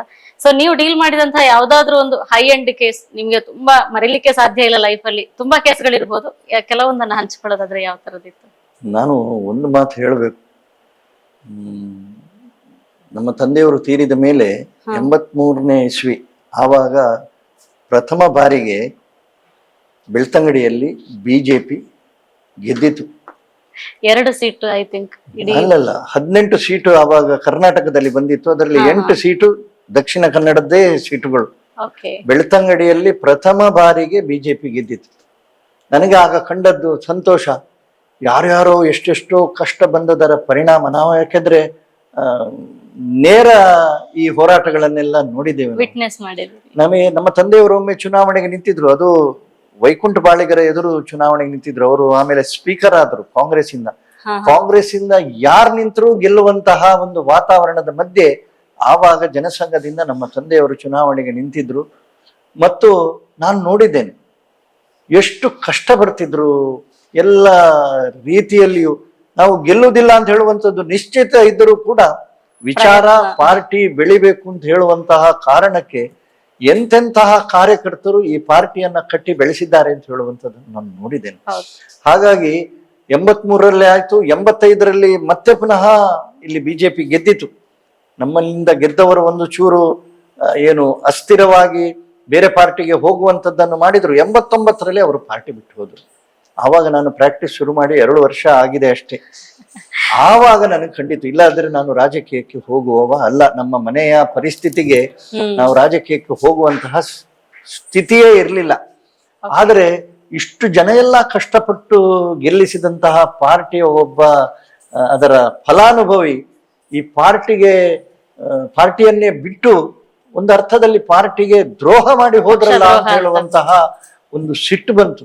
ಸಿಟ್ಟಿನಲ್ಲಿ ಮತ್ತೆ ನಾವು ರಾಜಕೀಯಕ್ಕೆ ಬಂದದ್ದು. ಇಲ್ಲ ಅಂತ ಹೇಳಿದ್ರೆ ಆ 2 ವರ್ಷ ನಾನು ಕೋರ್ಟಿಗೆ ಹೋದ್ರೆ, ಒಂದು ಬೆಳಿಗ್ಗೆ 11 ಗಂಟೆಗೆ ಹೋದ್ರೆ ನನ್ನ ಕೇಸು ಇರ್ಲಿ ಇಲ್ಲದಿರ್ಲಿ ಸಂಜೆಯವರೆಗೆ ನಾನು ಕೂತ್ಕೊಳ್ತಿದ್ದೆ. ಆ ಕಾರಣಕ್ಕೆ ತುಂಬಾ ಕಲ್ತಿದ್ದೆ. ತಂದೆಯವರ ಸ್ನೇಹಿತರು ಯಾರೆಲ್ಲ ಹಿರಿಯ ನ್ಯಾಯವಾದಿಗಳಿದ್ದಾರೆ ಅವರೆಲ್ಲ ನನಗೆ ತುಂಬಾ ರೀತಿಯಲ್ಲಿ ಸಹಕಾರವನ್ನು ಕೊಟ್ಟಿದ್ದಾರೆ. ನಾನು ಬೆಳೆಯುವುದಕ್ಕೆ ಸಹಾಯವನ್ನು ಮಾಡಿದ್ದಾರೆ. ನೀವು ಹೇಳಿದಂಥದ್ದು ಎಷ್ಟೋ ಬಾರಿ ನಮಗೆ ಗೊತ್ತಾಗೋದಿಲ್ಲ. ನಾವು ಕೆಲವೊಂದು ಕೇಸುಗಳು ಇದು ಕೇಸು ಗೆಲ್ಲುವುದೇ ಇಲ್ಲ ಅಂತ ಹೇಳುವಂತಹ ರೀತಿಯ ಕೇಸುಗಳು ಗೆದ್ದದಿದೆ. ಇದು 100ಕ್ಕೆ 100 ಗೆಲ್ಲಬೇಕು ಅಂತ ಹೇಳುವಂತಹ ಪ್ರಯತ್ನ ಪಟ್ಟದ್ದು ಕೆಲವೊಂದು ಕೇಸುಗಳಲ್ಲಿ ನಾಳೆ ಏನು ಆರ್ಗ್ಯುಮೆಂಟ್ ಮಾಡಬೇಕು ಅಂತ ಹೇಳಿ ಆಲೋಚನೆ ಮಾಡ್ತಾ ಮಾಡ್ತಾ ಮಾಡ್ತಾ ಮರುದಿವಸ ಬೆಳಿಗ್ಗೆಯವರೆಗೆ ನಿದ್ದೆ ಮಾಡದೆ ತೆಗೆದಂಥದ್ದು ಕೂಡ ಇದೆ. ಆದ್ರೆ ಒಂದಂತೂ ಸ್ಪಷ್ಟ, ಒಬ್ಬರು ನ್ಯಾಯವಾದಿ ಇರಲಿ, ಸಾಮಾಜಿಕ ಜೀವನದಲ್ಲಿ ಇರಲಿ, ನಮ್ಮ ವಿಷಯವನ್ನ ಎದುರಿನವರಿಗೆ ಮನದಟ್ಟು ಮಾಡುವ ರೀತಿಯಲ್ಲಿ ಮಂಡನೆ ಮಾಡುವಂತಹ ಒಂದು ಕೌಶಲ್ಯವನ್ನ ಏನಾದ್ರೂ ನಾವು ಅದು ಬರ್ತದೆ. ಪ್ರಯತ್ನ ಮಾಡ್ತಾ ಹೋದ ಹಾಗೆ ಅದರ ಬೇರೆ ಬೇರೆ ಆಯಾಮಗಳು ತೆರೆದುಕೊಂಡಾಗ ಮುಂದಿನ ಸಾರಿಗೆ ಏನು ಮಾತಾಡ್ಬೇಕು ಅಂತ ಹೇಳುವಂಥದ್ದು ಕೂಡ ನಮಗೆ ಅನುಭವದ ನೆಲೆಯಲ್ಲಿ ಅದು ಮನಸ್ಸಿಗೆ ಹೊಳಿತದೆ. ಮತ್ತು ನೀವು ಎದುರು ಕೂತವರು ಒಪ್ಪುವ ರೀತಿಯಲ್ಲಿ ವಾದ ಮಂಡನೆಯನ್ನು ಮಾಡ್ಲಿಕ್ಕೆ ಕನ್ವಿನ್ಸಿಂಗ್ ಆಗುತ್ತೆ. ಒಂದಂತೂ ಕೇಸ್ನಲ್ಲಿ ಅದರಲ್ಲಿ ಜಾಮೀನು ಸಿಗುವುದಕ್ಕೆ ಸಾಧ್ಯ ಇಲ್ಲ ಅಂತ ಹೇಳುವಂತಹ ಸ್ಥಿತಿ ಇತ್ತು. ಆದರೆ ಜಡ್ಜರು ತುಂಬಾ ಮಂದಿ ಅಂತಹ ಜಡ್ಜಸ್ಸು ಇದ್ದಾರೆ, ಹೊಸ ರೀತಿಯಲ್ಲಿ ಪ್ರಾರಂಭ ಮಾಡ್ತಾರೆ ಅಂತ ಹೇಳಿ. ಆದ್ರೆ ಅವರಿಗೆ ಒಂದು ಪ್ರೋತ್ಸಾಹ ಕೊಡುವ ದೃಷ್ಟಿಯಲ್ಲಿ ನಾನು ಆ ದಿವಸ ಸುಮಾರು ಅರ್ಧ ಗಂಟೆಗಳ ಕಾಲ, ಇಲ್ಲದ್ರೆ ಬೇಲ್ ಅಪ್ಲಿಕೇಶನ್ ಅಲ್ಲಿ ತುಂಬಾ ಆರ್ಗ್ಯುಮೆಂಟ್ ಮಾಡ್ಲಿಕ್ಕೆ ಇರುವುದಿಲ್ಲ, ಆದರೂ ಅರ್ಧ ಗಂಟೆ ಆರ್ಗ್ಯುಮೆಂಟ್ ಮಾಡಿದರ ಪರಿಣಾಮ ಅವರು ಜಡ್ಜರಿಗೆ ನಮ್ಮ ವಾದ ಖುಷಿಯಾಗಿ ಬೇಲ್ ಕೊಟ್ಬಿಟ್ರು. ನನಗದೊಂದು ದೊಡ್ಡ ಪ್ರಚಾರ ಕೊಟ್ಟಿತ್ತು. ನಾನು ಮತ್ತೆ ತಿರುಗಿ ನೋಡಬೇಕಾದಂತಹ ಅವಶ್ಯಕತೆ ಬರಲಿಲ್ಲ, ಅಷ್ಟು ಕೇಸುಗಳು ಬರುವುದಕ್ಕೆ ಪ್ರಾರಂಭ ಆಯ್ತು. ಒಂದು ಯಶಸ್ವಿ ಜರ್ನಿ. ಖಂಡಿತ ನಾನು ಈ ರಾಜಕೀಯಕ್ಕೆ ಬರುವುದಲ್ಲದಿದ್ರೆ ಬಹುಶಃ ನ್ಯಾಯಾಲಯಕ್ಕೆ ಮತ್ತು ನನ್ನ ಪ್ರೊಫೆಷನ್ಗೆ ನಾನು ಬಹಳ ದೊಡ್ಡ ರೀತಿಯಲ್ಲಿ ಕೊಡುಗೆಯನ್ನ ಕೊಡಬಹುದಿತ್ತು. ಆದರೆ ಒಮ್ಮೆ ರಾಜಕೀಯಕ್ಕೆ ಬಂದ ಮೇಲೆ ರಾಜಕೀಯ ತುಂಬಾ ಸಮಯವನ್ನ ತೆಗೆದುಕೊಳ್ತದೆ. ಸಮುದ್ರವೇ ಅದು. ನಮ್ಮ ವೈಯಕ್ತಿಕ ಜೀವನ, ನಮ್ಮ ವ್ಯಾವಹಾರಿಕ ಜೀವನ, ಇದೆಲ್ಲದರ ಸಮಯ. ಆದರೆ ರಾಜಕೀಯದಲ್ಲಿ ಒಂದು ಆಕರ್ಷಣೆಯೂ ಇದೆ. ಅದರಲ್ಲಿ ತುಂಬಾ ಜನರಿಗೆ ಕೆಲಸ ಮಾಡಿ ಕೊಡಬಹುದು ಅಂತ ಹೇಳುವಂತಹ ಒಂದು ಸಾಧನ. ಬಹಳ ದೊಡ್ಡ ದೊಡ್ಡ ವ್ಯಕ್ತಿಗಳು, ಜವಾಬ್ದಾರಿಯಲ್ಲಿರುವವರು ನಮಗೆ ಸಂಪರ್ಕಕ್ಕೆ ಸಿಗ್ತಾರೆ. ಹಾಗಾಗಿ ನಿಮ್ಗೆ ಒಂದು ಉದಾಹರಣೆ ಹೇಳೋದಿದ್ರೆ, ನಮ್ಮ ಇವರು ಡಿ.ವಿ. ಸದಾನಂದ ಗೌಡರು ಮುಖ್ಯಮಂತ್ರಿಗಳಾಗಿದ್ದಾಗ ಒಬ್ಬರಿಗೆ ಇಲ್ಲಿ ಕಣ್ಣಿನ ಆಪರೇಷನ್ ಆಗಬೇಕಿತ್ತು. ಬಹಳ ಬಡತನದವರು. ನನಗೆ ಒಂದು ಸ್ಯಾಟಿಸ್ಫ್ಯಾಕ್ಷನ್ ಕೊಟ್ಟಂತಹ ಒಂದು ಇದದು. ನಾನು ಫೋನ್ ಮಾಡಿದಾಗ ಸಹಜವಾಗಿ ತಕ್ಷಣವೇ ವ್ಯವಸ್ಥೆಯಾಗಿ ಆ ಹುಡುಗ ಇವತ್ತಿಗೂ ನನಗೆ ಎದುರು ಬಂದಾಗ ಆ ಕೃತಜ್ಞತಾ ಭಾವ ಅವನ ಕಣ್ಣಲ್ಲಿ ಕಾಣುತ್ತದೆ. ಯಾಕಂದ್ರೆ ಇಲ್ಲ ಅಂತ ಹೇಳಿದ್ರೆ ಅವನು ದೃಷ್ಟಿಯೇ ಕಳ್ಕೊಳ್ತಿದ್ದ. ಅಂಥದ್ರಲ್ಲಿ ಒಂದು ಸರ್ಕಾರದ ವ್ಯವಸ್ಥೆಯ ಸಂಪರ್ಕ ಇದ್ದದರ ಪರಿಣಾಮ ಅವನಿಗೆ ತಕ್ಷಣ ಬೇಕಾಗುವಂತಹ ಶಸ್ತ್ರಚಿಕಿತ್ಸೆಯಾಗಿ ಆರ್ಥಿಕವಾಗಿ ಯಾವುದೇ ರೀತಿಯ ಹೊರೆಯಾಗದಂತಹ ರೀತಿಯಲ್ಲಿ ಅವನ ಕೆಲಸ ಆಯಿತು. ಹಾಗಾಗಿ ಸಾರ್ವಜನಿಕ ಜೀವನದಲ್ಲಿ, ರಾಜಕೀಯದಲ್ಲಿ ಒಂದು ರೀತಿಯಲ್ಲಿ ಪ್ರಚಾರ ಸಿಗುವುದು ಒಂದು ಕಡೆ, ಆದ್ರೆ ಈ ರೀತಿಯ ಕೆಲಸಗಳನ್ನ ಮಾಡಿಸಿಕೊಡುವುದಕ್ಕೆ ತುಂಬಾ ತುಂಬಾ ಅವಕಾಶ ಇದೆ. ಸರ್, ನೀವು ಒಬ್ಬರ ಸಾರ್ಥಕ್ಯ ಅವನ ಕಣ್ಣಲ್ಲಿ ಕಂಡಿತು ಅಂತ ಹೇಳ್ತೀರಿ. ಪ್ರಾಬ್ಲಿ ನನ್ನ ಪಿ.ಯು.ಸಿ ನಾನು ಬರ್ಬೇಕಾದ್ರೆ 10th ಅಲ್ಲಿ 1 ಮಾರ್ಕ್ ನಂಗೆ ಫ್ರೀ ಸೀಟಿಗೆ ಕಮ್ಮಿ ಆಗಿದ್ದು. ಎಷ್ಟೋ ರಿಕ್ವೆಸ್ಟ್ ಮಾಡಿದ್ರು, ಮತ್ತೆ ಆಗ್ಲಿಲ್ಲ. ಮತ್ತೆ ನಿಮ್ಮ ಹತ್ರ ಮಾತಾಡಿಸಿದ್ದು, ಅದು ಪಿ.ಯು.ಸಿ ಅಲ್ಲಿ ಫಸ್ಟ್ ಪಿ.ಯು.ಸಿಗೆ ಫ್ರೀ ಸೀಟಿಗೆ 1 ಮಾರ್ಕ್ ಫ್ರೀ ಸೀಟಿಗೆ ಕಮ್ಮಿ ಆಯ್ತು ಅಂತ ಅಂದಾಗ ನೀವು ಮಾತಾಡಿಸಿಕೊಟ್ಟಾಗ ಆ entire year that was a free education in SDM PU college. So ಈ ಒಂದು ಪ್ಲಾಟ್ಫಾರ್ಮ್ ನ ಮುಖಾಂತರ again I am grateful to you sir. Thank you. ಹಾಗೆಯೇ ಸರ್, ನೀವು ರಾಜಕೀಯವಾಗಿ ಬೆಳಿಬೇಕಾದ್ರೆ ಪಕ್ಷ ಸಂಘಟನೆಯಲ್ಲಿ ಸಿಕ್ಕಾಪಟ್ಟೆ ಸಕ್ರಿಯರಾಗಿ ತೊಡಗಿಸಿಕೊಂಡವರು ತಾವು. ಇಡೀ ಬೆಳ್ತಂಗಡಿ ಕರ್ನಾಟಕ ಅಂತ ತಗೊಂಡಾಗ ಆ ಬಿಜೆಪಿ ಇಡೀ ಕರ್ನಾಟಕ ರಾಜ್ಯದಲ್ಲಿ 2 ಸೀಟ್ ಗೆದ್ದಂತಹ ಸಂದರ್ಭ. ಸೊ ನಿಮ್ಮ ಒಡನಾಡಿಗಳ ಜೊತೆಯಾಗಿ ತಾವು ಸಿಕ್ಕಾಪಟ್ಟೆ ಓಡಾಡಿದಿರ ಕಥೆಗಳೆಲ್ಲ ನನಗೆ ಗೊತ್ತು. ಅದನ್ನ ನಮ್ ಜೊತೆ ಹಂಚಿಕೊಳ್ಬೇಕು ಸರ್. ಅದು ನೋಡಿ, ಆವಾಗ ಯಾರು ನಮ್ಮ ಪಾರ್ಟಿಯನ್ನು ಬಿಟ್ಟು ಹೋದ್ರು, ಅವರ ಸಹೋದರರಾದಂತಹ ಪ್ರಭಾಕರ ಬಂಗೇರು ಚುನಾವಣೆಗೆ ನಿಂತರು. ಗೆಲ್ಲುವುದಿಲ್ಲ ಅಂತ ಹೇಳಿ ಗೊತ್ತಿತ್ತು ನಮಗೆ. ಆದರೆ ಈ ಪಾರ್ಟಿಯನ್ನ ಕಟ್ಟಿ ಬೆಳೆಸಿದಂತಹ ಕಾರ್ಯಕರ್ತರು ಬಹಳ ಆಕ್ರೋಶದಲ್ಲಿದ್ದರು. ಹ್ಮ್ ಒಮ್ಮೆ ಮನುಷ್ಯನಿಗೆ ಒಂದು ಸ್ಥಾನಮಾನ ಬಂದಾಗ ಒಂದು ರೀತಿಯ ಪ್ರಭಾವ ವಲಯ ಆಗ್ತದೆ. ಖಂಡಿತ. ಆದ್ರೆ ಸಂಘಟನೆಯ ಕಾರಣಕ್ಕೆ ವೈಯಕ್ತಿಕವಾಗಿ ನಾನು ಎಷ್ಟೇ ಸಾಮರ್ಥ್ಯ ಇದ್ರೂ ಕೂಡ, ಆದ್ರೆ ಒಬ್ಬ ವ್ಯಕ್ತಿಗೆ ಬಲ ಕೊಡೋದು ಯಾವುದು ಅಂತ ಹೇಳಿದ್ರೆ ಸಂಘಟನೆ. ಸಂಘಟನೆಯವರು ಒಟ್ಟಿಗೆ ಸೇರಿ.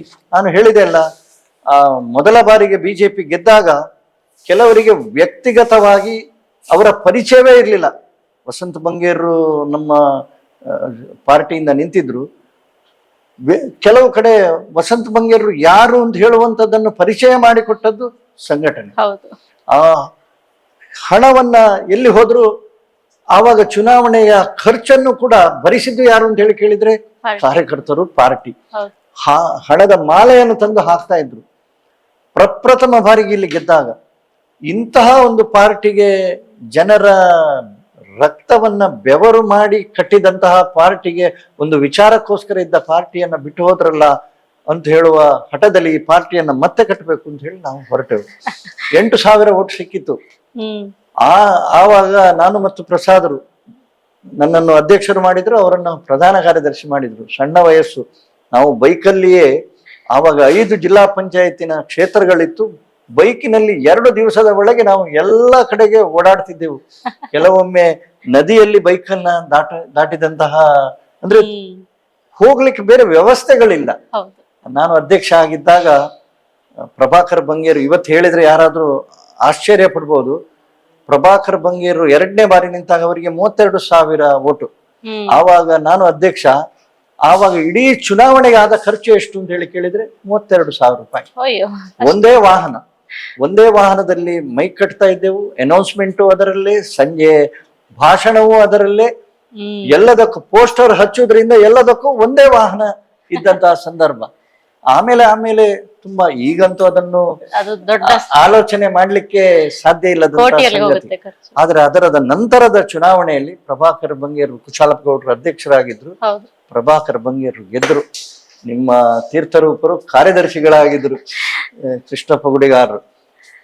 ನಾವು ಪ್ರಥಮ ಬಾರಿ ಗೆದ್ದಾಗ ಅಷ್ಟೇ ಮನಸ್ಸು ಆವಾಗ ಬ್ಲಾಂಕ್, ಏನು ಆಲೋಚನೆ ಬರಲಿಲ್ಲ.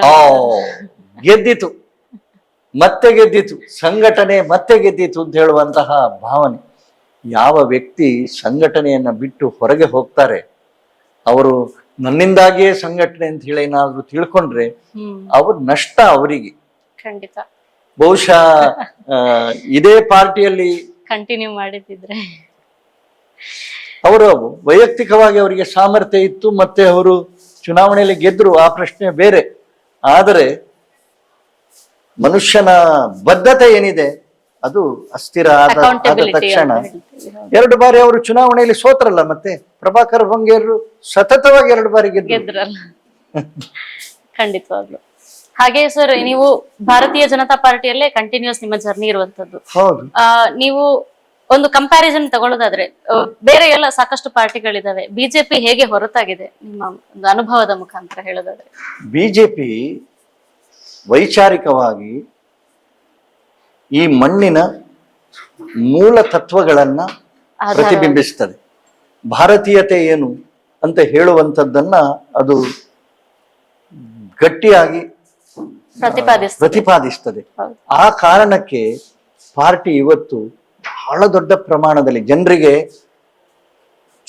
ಇದು ಸ್ವಾತಂತ್ರ್ಯದ ಸಂದರ್ಭದಲ್ಲಿ ಕಾಂಗ್ರೆಸ್ ಒಂದು ಚಳುವಳಿಯಾಗಿ ಮಾಡಿದ ಕೆಲಸದ ಪರಿಣಾಮವನ್ನ 4-5 ಚುನಾವಣೆಗಳದರ ಲಾಭವನ್ನ ಕಾಂಗ್ರೆಸ್ ಒಂದು ರಾಜಕೀಯ ಪಕ್ಷವಾಗಿ ಪಡ್ಕೊಂಡಿತ್ತು.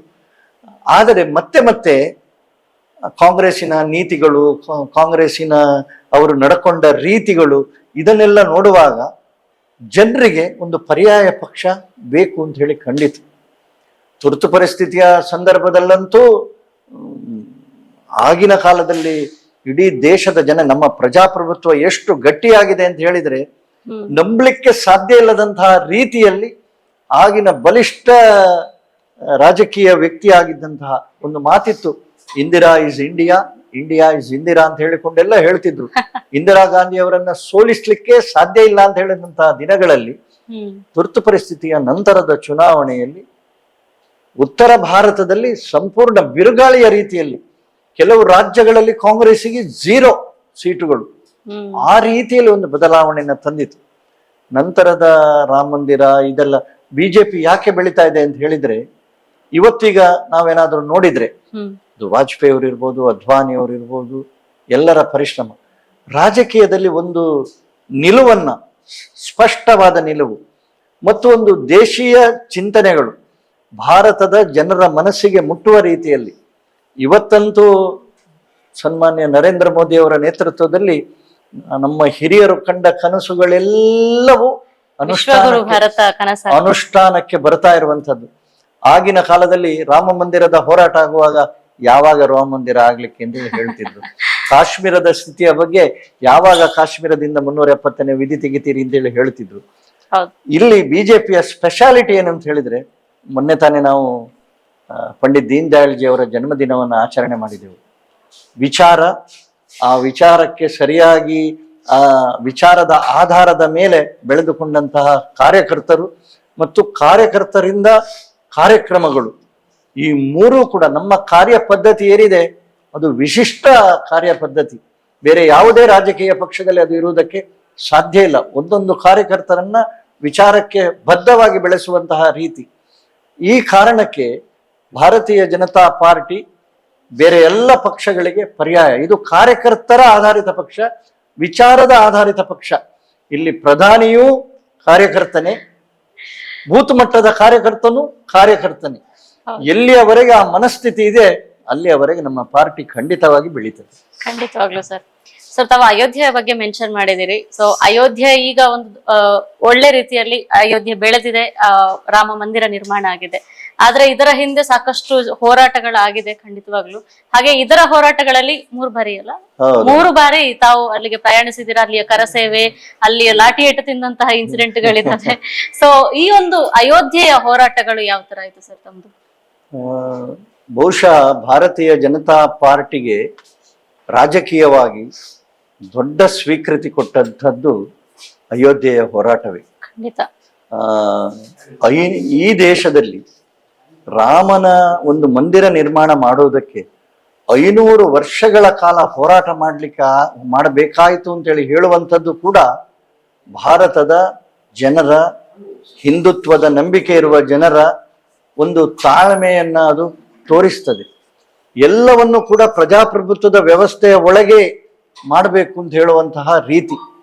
ಬೇರೆ ಎಲ್ಲಿಯೂ ಈ ರೀತಿಯ ಒಂದು ಸಹನಶೀಲತೆ ನೋಡೋದಕ್ಕೆ ಸಾಧ್ಯವೇ ಇಲ್ಲ ಅಂತ ಹೇಳುವಂಥದ್ದು. ನಮಗೆ ರಾಮ ಮಂದಿರ ಅಂತ ಹೇಳುವಂಥದ್ದು ಬರೀ ಒಂದು ರಾಮನ ಮಂದಿರ ಆಗುವಂಥದ್ದಲ್ಲ. ಅದು ರಾಮನ ಏನು ಆದರ್ಶಗಳಿದ್ದಾವೆ, ಮಂದಿರ ದೇಶದ ಉದ್ದಗಲಕ್ಕೂ ಇದೆ. ಅವರ ಜನ್ಮಸ್ಥಾನದಲ್ಲಿ ಯಾಕೆ ಆಗಬೇಕು ಅಂತ ಹೇಳಿ ಕೇಳಿದ್ರೆ ಅದರ ಹಿಂದೆ ಇರುವಂತಹ ಭಾವನೆ. ಖಂಡಿತ.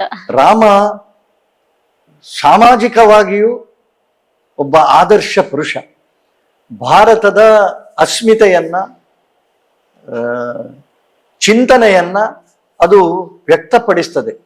ಸಾವಿರಾರು ವರ್ಷಗಳಿಂದ ಈ ದೇಶದಲ್ಲಿ ಈ ಸಂಸ್ಕೃತಿ ಉಳಿದಿದೆ ಅಂತ ಹೇಳಿ ಆದ್ರೆ ರಾಮನಂತಹ ಆದರ್ಶಗಳನ್ನ ಜನರ ಕುಟುಂಬದಲ್ಲಿ ನಾವು ನೋಡುವ ಕಾರಣಕ್ಕೆ ಆ ದೃಷ್ಟಿಯಲ್ಲಿ ಅಲ್ಲಿ ಮಂದಿರ ಆಗುವುದು ಒಂದೇ, ಈ ರಾಷ್ಟ್ರದ ನಿರ್ಮಾಣ ಆಗುವುದು ಒಂದೇ ಅಂತ ಹೇಳುವಂತಹ ಭಾವನೆ. ತುಂಬಾ ಮಂದಿ ಸಲಹೆ ಕೊಟ್ಟರು ಅಲ್ಲಿ ಬೇರೆ ಏನಾದ್ರೂ ಕಟ್ಟಬಹುದಲ್ಲ ಅಂತ ಹೇಳಿ. ಬೇರೆ ಯಾವುದನ್ನು ಕಟ್ಟಿದ್ರು ಈ ಭಾವನೆ ಕಾಶ್ಮೀರದಿಂದ ಕನ್ಯಾಕುಮಾರಿಯವರೆಗೆ ಜಾಗೃತ ಆಗುವುದಕ್ಕೆ ಸಾಧ್ಯವೇ ಇಲ್ಲ. ಖಂಡಿತವಾಗಿ. ನೀವು ಇದನ್ನು ನೋಡಿರ್ಬೋದು. ಆ ರಾಮ ಮಂದಿರದ ನಿರ್ಮಾಣ ಆಗಿ 14 ವರ್ಷದ ನಂತರ ರಾಮ ಅಯೋಧ್ಯೆಗೆ ವನವಾಸದ ನಂತರ ಬಂದಾಗ ಒಂದು ಏನು ಭಾವನೆ ಅಲ್ಲಿಯ ಇಡೀ ರಾಜ್ಯದ ಜನರು ತೋರಿಸಿದ್ರು.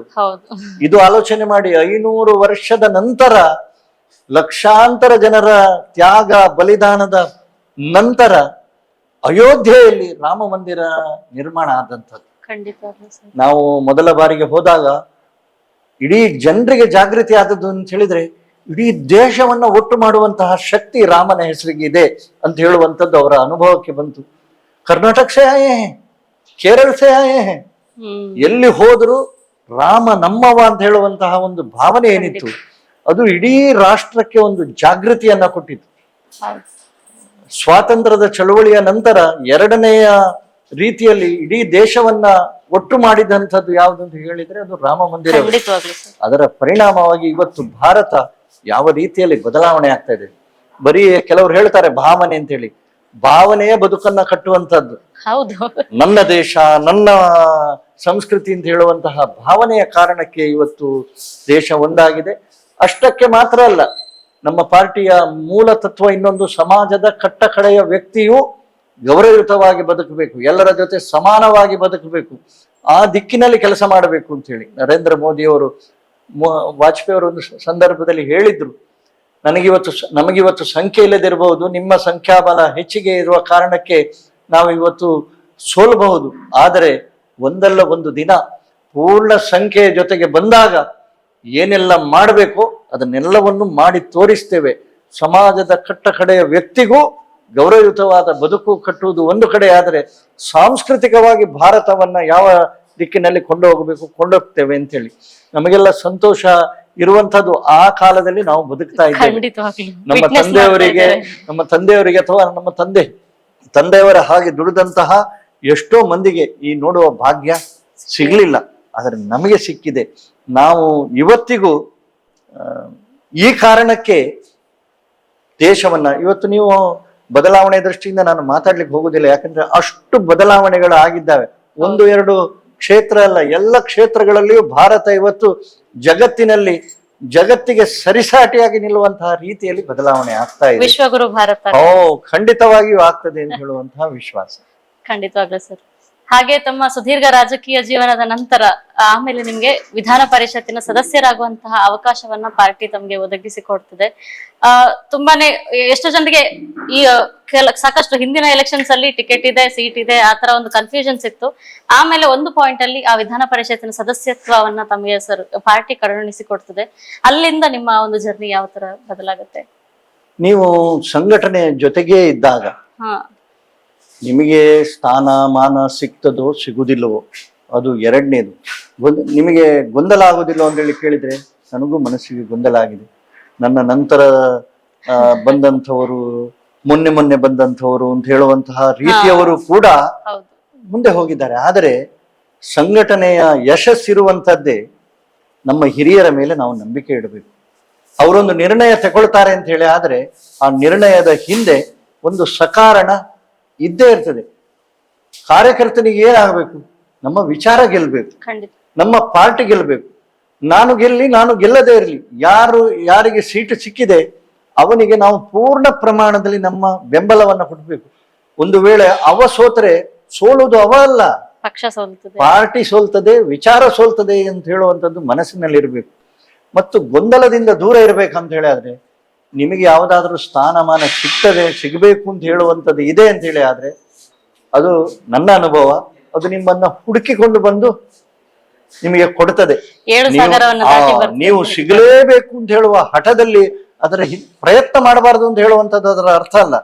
ಹಾಗೆಂತ ಹೇಳಿ ನಾವು ಸಿಗಲೇಬೇಕು ಅಂತ ಹೇಳುವಂತ ಹಠಕ್ಕೆ ಹೋದ ತಕ್ಷಣ ಮನಸ್ಸಿಗೆ ನೋವು, ಗೊಂದಲ ಜಾಸ್ತಿಯಾಗಿ ಪಕ್ಷದ, ರಾಷ್ಟ್ರದ ಏನು ಅಗತ್ಯಕ್ಕಿಂತ ನನ್ನ ಅಗತ್ಯ ಹೆಚ್ಚು ಅಂತ ಹೇಳುವಂಥದ್ದು ಬಂದಾಗ ನಿಮಗೆ ಬೇರೆ ಬೇರೆ ರೀತಿಯಲ್ಲಿ ನೋವುಗಳನ್ನು ಕೊಡ್ತದೆ, ತಪ್ಪು ನಿರ್ಧಾರಗಳನ್ನು ಕೊಡ್ತದೆ. ನೀವು ಆಗಬೇಕು. ನಾನು ಹೇಳಿದೆ ಅಲ್ಲ, ನಾನು ನಿರೀಕ್ಷೆ ಮಾಡಿರ್ಲಿಲ್ಲ, ಇನ್ನು ನನಗೆ ಸಿಗೋದಿಲ್ಲ. ಎಲ್ಲರೂ ಹೇಳುವಾಗ ಹೇಳ್ತಿದ್ರು, ನೀವು ಇಷ್ಟು ವರ್ಷ ದುಡಿದಿದ್ದೀರಿ, ನಿಮಗೇನು ಸಿಗೋದಿಲ್ಲ ಅಂತ ಹೇಳಿ. ಆದ್ರೆ ನಾನು ಇನ್ನೊಂದು ಮಾತು ಹೇಳ್ತೇನೆ, ಏನೂ ಸ್ಥಾನಮಾನ ಇಲ್ಲದೆ ತಮ್ಮ ಜೀವನವನ್ನೇ ಸಂಪೂರ್ಣವಾಗಿ ದೇಶಕ್ಕೋಸ್ಕರ, ಸಮಾಜಕ್ಕೋಸ್ಕರ, ರಾಷ್ಟ್ರೀಯ ಸ್ವಯಂ ಸೇವಕದಲ್ಲಿರುವಂತಹ ಪ್ರಚಾರಕರನ್ನೇನಾದ್ರೂ ನಾವು ನೋಡಿದ್ರೆ, ಜೀವನ ಶೈಲಿ ಅವರಿಗೆ ಸಾರ್ವಜನಿಕವಾಗಿ ವೇದಿಕೆಯೂ ಇಲ್ಲ, ಪ್ರಚಾರವೂ ಇಲ್ಲ, ಏನೂ ಇಲ್ಲ. ಅವರ ಕೆಲಸ ಏನು ಅಂತ ಹೇಳಿದ್ರೆ, ಏನ್ ಹೇಳ್ತಾರೆ, ಎಲೆ ಮರೆಯ ಕಾಯಿಯಂತೆ ಇಡೀ ಸಂಘಟನೆಯನ್ನ ಒಂದು ತಾಯಿಯ ರೀತಿಯಲ್ಲಿ ಬೆಳೆಸಿಕೊಂಡು ಹೋಗ್ತಾ ಇದ್ದಾರೆ. ಸ್ವಂತಕ್ಕೆ ಏನೂ ಇಲ್ಲ ಅವರಿಗೆ, ಸಮಾಜಕ್ಕೆ, ಸಂಪೂರ್ಣ ಸಮಾಜಕ್ಕೆ. ಅಂಥವರ ಒಟ್ಟಿಗೆ ಬೆಳೆದಂಥವರು ನಾವು ಯಾವಾಗಿದ್ದರೂ ಕೂಡ ಅವರು ನಮಗೆ ಆದರ್ಶ. ಅವರನ್ನ ನಾವು ಆದರ್ಶವಾಗಿ ಇಟ್ಟುಕೊಂಡ್ರೆ ಮನಸ್ಸಿನ ಎಲ್ಲ ಗೊಂದಲಗಳು ನಿವಾರಣೆ ಆಗ್ತದೆ. ಒಮ್ಮೆಗೆ ಕಾಣಬಹುದು ನನಗೆ ಸಿಗ್ಲಿಲ್ಲ ಅಂತ ಹೇಳಿ, ಅಂದ್ರೆ ಇವರು ನಮ್ಮ ಹೆಸರು ಹೇಳುವಾಗ ಏನೋ ಬರ್ತದೋ ಏನೋ ಅಂತ ಭಾವನೆ ಬರ್ತದೆ. ಬರದಿದ್ರೆ ಬೇಜಾರಿಲ್ಲ, ಬಂದ್ರೆ ಸಂತೋಷ, ಬರದಿದ್ರೆ ಬೇಜಾರಿಲ್ಲ ಅಂತೇಳಿ ಕೆಲಸ ಮಾಡಿಕೊಂಡು ಹೋದ್ರೆ ಸಂಘಟನೆ ಗೆಲ್ತದೆ, ವಿಚಾರ ಗೆಲ್ತದೆ, ಅದರ ಪರಿಣಾಮ ದೇಶದಲ್ಲಿ ಕಾಣ್ತದೆ. ನಾನು ಒಬ್ರು ಹೇಳಿದ ಮಾತನ್ನ ಇದರ ಸಂದರ್ಭದಲ್ಲಿ ಅವ್ರು ಹೇಳಿದ್ರು, ನಾನು ನಿಮ್ಮ ಹಾಗೆ ಒಮ್ಮೆ ಪ್ರಶ್ನೆ ಕೇಳಿದೆ, ನೀವು ಇಷ್ಟು ವರ್ಷದಿಂದ ನಿಮ್ಗೆ ಏನೂ ಸಿಗ್ಲಿಲ್ಲ, ನನಗೆ ಸಿಗದಿದ್ರೆ ಏನಾಯ್ತು ಮಾರಾಯ, ಇವತ್ತು ನೋಡು ನಾವು ಯಾವುದಕ್ಕೆಲ್ಲ ಕೆಲಸ ಮಾಡ್ತಾ ಇದ್ದೇವೆ ಅದು ಎಲ್ಲವೂ ಈಗ ಸಾಕಾರ ಆಗಿದೆ, ನಮಗೆ ಅಷ್ಟು ಸಾಕು, ನಮಗೆ ಆಗಬೇಕಾದದ್ದು ಏನು ಅದೆಲ್ಲವೂ ದೇಶದಲ್ಲಿ ಆಗ್ತಾ ಇದೆ, ನೀವು ಈಗ ಇನ್ನೂ ಹೆಚ್ಚು ಜವಾಬ್ದಾರಿಯಿಂದ ಕೆಲಸ ಮಾಡಬೇಕು ಹೇಳಿದ್ರು. ಏನು ಬಂದದ್ದನ್ನು ಉಳಿಸಿಕೊಳ್ಳುವ ದೃಷ್ಟಿಯಲ್ಲಿ, ಇಲ್ಲಿಗೆ ಆಯ್ತು ಅಂತ ಹೇಳುವಂತದ್ದಿಲ್ಲ, ಇದು ನಿರಂತರ ಕ್ರಿಯೆ. ಹಾಗಾಗಿ ಹೆಚ್ಚು ನೀವು ಹೆಚ್ಚು ಗಟ್ಟಿ ಆದಷ್ಟು ನಿಮ್ಮ ವಿರೋಧಿಗಳು ಹೆಚ್ಚಾಗ್ತಾರೆ, ಅವರೆಲ್ಲ ಒಟ್ಟಿಗೆ ಆಗ್ತಾರೆ. ಅವರೆಲ್ಲ ಒಟ್ಟಿಗೆ ಆದಾಗ ನೀವು ಒಟ್ಟಿಗೆ ಇದ್ದು, ನಾವೆಲ್ಲ ಒಟ್ಟಿಗೆ ಇದ್ದು ಕೆಲಸ ಮಾಡಿದಾಗ ಮಾತ್ರ ಅದಕ್ಕೆ ಸರಿಯಾದ ಉತ್ತರ ಕೊಡ್ಲಿಕ್ಕೆ ಆಗ್ತದೆ. ದೇಶದ ಅಗತ್ಯ ಇದು ಅಂತ ಹೇಳುವಂತದ್ದನ್ನು ಹೇಳಿದ್ರು. ಖಂಡಿತವಾಗ್ಲು. ಹಾಗೆ ಸರ್, ತಮ್ಮ ಈ ಸುದೀರ್ಘವಾದ ಜರ್ನಿಯಲ್ಲಿ ತಮ್ಮ ಪತ್ನಿ, ನಿಮ್ಮ ಒಂದು ಕುಟುಂಬ ನಿಮ್ಗೆ ಅಭೂತಪೂರ್ವವಾದ ಸಹಕಾರವನ್ನ ಕೂಡ ಕೊಟ್ಟಿದ್ದಾರೆ. ಪ್ರತಿಯೊಂದು ಹೆಜ್ಜೆಯಲ್ಲೂ ಅದು ಯಶಸ್ಸೋ ಸೋಲೋ ಗೊತ್ತಿಲ್ಲ, ಬಟ್ ಜೊತೆಯಾಗಿದ್ರು. ಸೊ ನಿಮ್ಮ ಒಂದು ಆ ವೈವಾಹಿಕ ಜೀವನ, ಆ ಒಂದು ಜರ್ನಿ, ಅವರೊಟ್ಟಿಗೆ ಒಡನಾಟ ಶುರುವಾದಂತಹ ಸಂದರ್ಭ, ಹಾಗೆ ಅವರು ಹೇಗೆ ನಿಮ್ಗೆ ಸಪೋರ್ಟಿವ್ ಆಗಿದ್ದಾರೆ, ಅವ್ರ ಬಗ್ಗೆ ಹೇಳೋದಾದ್ರೆ? ನಾನು ಮೊದಲು ನಮ್ಮ ತಾಯಿಯವರನ್ನು ನೆನಪಿಸಿಕೊಳ್ತೇನೆ. ನಮ್ಮ ಮನೆಗೆ ಎಷ್ಟು ಜನ ಬರ್ತಿದ್ರು, ಅಷ್ಟೂ ಮಂದಿಗೆ ನಮ್ಮ ತಾಯಿಯವರು ಉಪಚಾರ, ಊಟದ ವ್ಯವಸ್ಥೆ, ಬಂದವರ, ಆವಾಗ ಕುಟುಂಬ ಎಲ್ಲರೂ ಸೇರ್ತಿದ್ರು, ಒಂದು ಪ್ರಶ್ನೆ ಬೇರೆ. ಆದ್ರೆ ಬಹಳ ತಾಳ್ಮೆಯಿಂದ, ನಾನು ತಾಯಿಯವರಿಂದ ಕಲ್ತುಕೊಂಡದ್ದು ತಾಳ್ಮೆ ಅಂತ ಹೇಳಿ ನಾನು ತಿಳ್ಕೊಳ್ತೇನೆ. ಯಾಕೆಂತ ಹೇಳಿದ್ರೆ, ಯಾರು ಎಷ್ಟೊತ್ತಿಗೆ ಮಧ್ಯರಾತ್ರಿಗೆ ಬಂದು ತಂದೆಯವರು ಹೇಳಿದ್ರು ಕೂಡ ಊಟದ ವ್ಯವಸ್ಥೆಯನ್ನ ಮಾಡಿ ಬಂದಂತಹ ಅತಿಥಿಗಳನ್ನ ಬಹಳ ಸಂತೋಷದಿಂದ ಬಡಿಸಿದ್ದಾರೆ.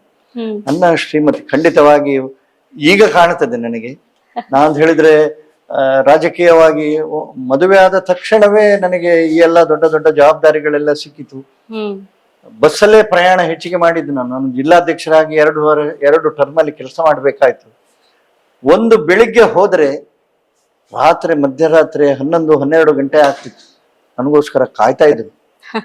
ಎಷ್ಟೋ ಬಾರಿ ಈ ರಾಜಕೀಯದ ಹಿಂದೆ ಹೋದದರ ಪರಿಣಾಮವಾಗಿ ವೈಯಕ್ತಿಕ ಜೀವನ, ಕೌಟುಂಬಿಕ ಜೀವನವನ್ನ ನಾವು ಸ್ಯಾಕ್ರಿಫೈಸ್ ಅಥವಾ ಅದನ್ನು ಹೇಗೆ ಹೇಳೋದು, ಕಳ್ಕೊಂಡಿದ್ದೇವೆ ಅಂತ ಹೇಳಿ ಹೇಳ್ಬೋದು. ಬಹುಶಃ ಮನೆಯವರಿಗೆ ಬೇಕಾಗುವಷ್ಟು ಸಮಯವನ್ನ ಕೊಡೋದಕ್ಕೆ ಈಗ ನಿಜವಾಗಿ ಈಗ ನಮ್ಮ ಸಂಘಟನೆಯಲ್ಲಿ ಅದನ್ನು ಹೇಳಿಕೊಡ್ತಾ ಇದ್ದಾರೆ. ಎಲ್ಲವನ್ನು ಬ್ಯಾಲೆನ್ಸ್ ಮಾಡಬೇಕು ಹೇಳ್ತಾರೆ. ನಿಮ್ಮ ವೈಯಕ್ತಿಕ ಜೀವನ, ವ್ಯಾವಹಾರಿಕ ಜೀವನ, ಕೌಟುಂಬಿಕ ಜೀವನ, ಅದರ ಜೊತೆಗೆ ರಾಜಕೀಯದ ಜೀವನ, ಈ 4 ಏನು ಮುಖಗಳಿದ್ದಾವೆ, ಎಲ್ಲದಕ್ಕೂ ನ್ಯಾಯವನ್ನ ಕೊಡಬೇಕು. ವಾರದಲ್ಲಿ 1 ದಿವಸ ಆದರೂ ಮನೆಯವರ ಎಲ್ಲರ ಜೊತೆಗೆ ಕೂತು ಊಟ ಮಾಡಬೇಕು, ಮಾತಾಡಬೇಕು, ಸಂವಹನ ಮಾಡಬೇಕು. ಇಲ್ಲ ಅಂತ ಹೇಳಿ ಆದ್ರೆ ಅಲ್ಲಿ ದೂರ ಆಗ್ತೇವೆ. ನಮ್ಮ ದೇಶದ ದೊಡ್ಡ ಆಸ್ತಿ ಯಾವುದು ಅಂತ ಹೇಳಿದ್ರೆ ಕುಟುಂಬ. ಆ ದೃಷ್ಟಿಯಲ್ಲಿ ನಾನು ನನ್ನ ಮನೆಯವರಿಗೆ, ನನ್ನ ಮಕ್ಕಳಿಗೆ, ನನ್ನ ಹಿರಿಯರಿಗೆ ತುಂಬಾ ಕೃತಜ್ಞನಾಗಿದ್ದೇನೆ. ಯಾಕಂದ್ರೆ ನನ್ನ ಜೀವನ, ಯಾಕಂದ್ರೆ ವಯಸ್ಸಿನ ಕಾರಣಕ್ಕೆ ನಾವು ಇಷ್ಟನ್ನೆಲ್ಲ ಆಲೋಚನೆ ಮಾಡುವಂತಹ ಇರುವುದಿಲ್ಲ. ನಮ್ಮ ಹಠ ಏನಾಗಬೇಕು ಅದು ಆಗಬೇಕು. ಹಾಗಾಗಿ ಇದನ್ನು ಕಳ್ಕೊಂಡ್ರು ತೊಂದರೆ ಇಲ್ಲ, ಅದನ್ನು ಪಡಿಬೇಕು ಅಂತ ಹೇಳುವಂತಹ ದೃಷ್ಟಿಯಲ್ಲಿ ನಾವು ಹೋಗ್ತೇವೆ. ಹೋಗಿ ಹಿಂದೆ ನೋಡುವಾಗ ಗೊತ್ತಾಗ್ತದೆ ಈಗ ಏನೋ ಕಳ್ಕೊಂಡೆವು.